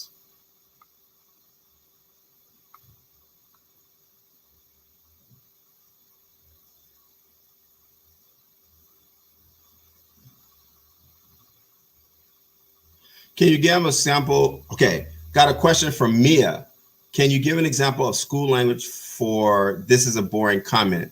Yes. Instead of saying this is boring, I'm gonna ask the question using indirectness by saying, how long are we gonna be working on this activity, teacher? So that would be an example of school language. So instead of saying this is boring, I'm gonna simply ask, how long are we gonna be working on this activity, teacher? That's indirect. Okay, I hope that works for you. How do we know if a behavior is cultural? Well, Maria, we know it's behavior is cultural because we study them. So that's why I said that you have to learn the 16 behaviors, right? You're gonna have to learn the 16 behaviors to know if they're cultural or not, right? And then that's gonna help you understand it. So it's a process. That's the answer to your question. I'm curious, why is there a question why other students are, because we're using data identified student groups, Jody. So I'm saying these are the groups that typically come up when we're talking about gaps, and usually gifted kids are not mentioned in that data. So that's why I asked the question, right? So because it's not typically, I'm not saying it's not impossible, but typically those students don't come up in that data. I have a reaction, Pan Launcher. Is that part of my BS? Yes, that is part of your BS. How do I approach a student like that as his teacher? Laura, so what you want to do is you want to just keep it focused on the appropriateness of dress in the academic setting without placing a value on it. That's the key here, right? So I'm not suggesting that we should allow students sagging at school. I'm just saying we shouldn't punish it. We shouldn't penalize it. So we've got to take that value based out of it. Where can we find out more about creating instructional range? You got to go to my books. We have 2 texts. We have an orange book. We have a blue book, and that it'll give you 300 pages about it. Is there something wrong on? Is there something we're going to take on long term? I don't know, Sophia. You have to ask your district about that. What if behavior is the direct conflict? What if the behavior is in direct conflict to their culture? What we find is that a lot of behaviors are not in direct conflict. It's about the contextualization of them. So that's why context is very, very important. There are very few instances where we find direct conflict. If you have an example, Laura, put it in the chat and I could maybe more specifically answer that question. Students without parental support. Okay, we're doing that. Okay, we're still doing that. All right. A student could say, I wish I was more engaged in this lesson. Yes, that's true, Randy. Good job. That would be student language. Do you suggest giving students surveys asking them about the 16 cultural behaviors? No. Thank you for that question, Cindy. Absolutely not. We do not. You have to become an anthropologist in your classroom. You have to become an anthropologist in your school. So we're not going to give surveys. We're just going to observe our students with the cultural lens on, right? I love how you recognize especially advocates. What ways do you suggest in teaching indirect kids to advocate for themselves?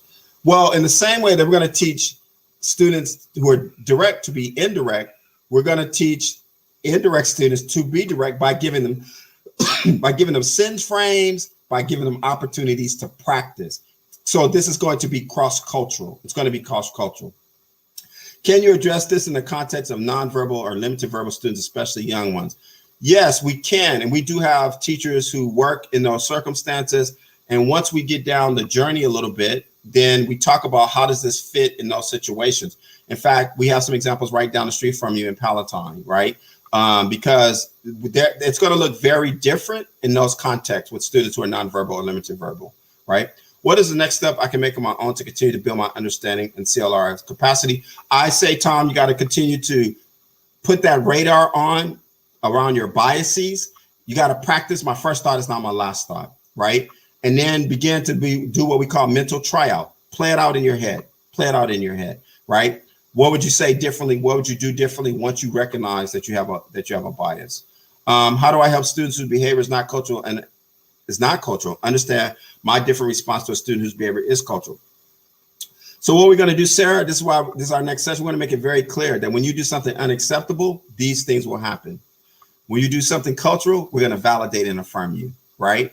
So we got a lot of students, they don't like the fact that it's not clear. Because what happens is teachers are validating and affirming unacceptable behaviors, and the students are going, hey, wait a minute, what are you doing? So we got to be clear. These are unacceptable for everybody in the room. These are cultural for everybody. And this is how we're going to deal with them. You bring that clarity, this question is not necessary. Tammy says, how do we know if it's cultural to be corrected or if it's a barrier to be correct? So once again, we're going to learn the cultural behaviors. We're going to take a deep dive, and then that's going to clear up what's unacceptable, right? When it's unacceptable, we're going to go to our classroom management or discipline system, and we're going to be consistent with that, right? Oh, like if they had a negative experience in their own culture, so they decide to act opposite. So again, that's a rare case, to be honest with you. I understand what you're saying, but the answer is that they have not been validated and affirmed culturally. And most times students in those situations will respond positively based on the validation affirmation. Yes. Okay. I'm very direct. I come from a very direct culture. Okay, good. Do we acknowledge that these culture events when establishing norms at the start of school, or do we tackle these kinds of things? No, we go at the start of school. They're going to happen at the very beginning, and they're going to happen as they arise. So we call it proactive and reactive. So you're going to be proactive by starting day one, but there's always going to be instances coming up along the way, just like in regular classroom teaching. What do you, May says, what do you think the difference between a staff member who uses CLR and one who does not. I think that it's a mindset difference. And what I mean by that is it's sometimes you could go into a classroom and students are, for example, compliant, right? And you would say, well, that's a good classroom, but they're really not engaged. And then you go right next door and the students have the same level of compliance, but the energy and the vibe is totally different, right? And then what it comes down to is not just the skill set, but I think it's the mindset and how that teacher is looking at, I'm using this example in this case of compliance. One teacher is seeing it as compliance as they're doing what I'm telling them to do. The other teacher is looking at it as compliance as they're working with me to make this a collaborative, engaging, cooperative, validating, and affirming situation. So I think that's the difference right there. It's that mindset piece. Okay, two more. What do you think? Oh, one more. Where can I learn more about 16 code? Well, we have them in our books. We can learn all the cultural behaviors in our books. And I hate to just punt that, but that's the answer to the question. So I'm going to turn it. So to be clear, a cultural behavior could be inappropriate. We then validate cultural while bridging a more, not Andrew, you're 90% there, not more appropriate. Okay. Right. Just take the more out. Just take the more out. Remember, appropriate here does not mean right, wrong, correct, or incorrect. Appropriate is like cultural appropriation, right? And then the question is, are you appropriating contextually based on the situation? Okay. All right. All right, Katie, I assume you're showing up because you want to try to say something. Is that true? I don't know if my sound's going to work, but we could try it. As we round out here, let's give it a shot. Can you talk? Yes, can you hear me? I can hear you. Wonderful. So, Dr. Holly, first I want to just thank you for your time today, for all of the information. I know I've received various emails. I'm monitoring the chat. We have a lot of people who are very, very excited about this learning. I do want to make sure that I restate, as I did in the introduction, that we are on this journey. It's part of our strategic plan. It's something that we're committed to and that we know we will be committed to for years and years to come. And there are many, many aspects of it. So this is the first dip your toe in the water, as Dr. Holly would say, to help us gain a common understanding and some foundational knowledge of cultural responsiveness. There are so many other aspects to this work that we will engage in, as I said, for years to come. And so we will continue to talk about those best next steps. We will continue to look at our internal data, at that external review that we are about to engage in, and that will help us to create those next steps for the district. So continue to look for communications for us about where we are going and how we will continue this work going into next year and for years to come. And thank you everyone for your participation. I'm so happy we were able to have everyone together today. And again, thank you so much, Dr. Holly. Thank you. All right.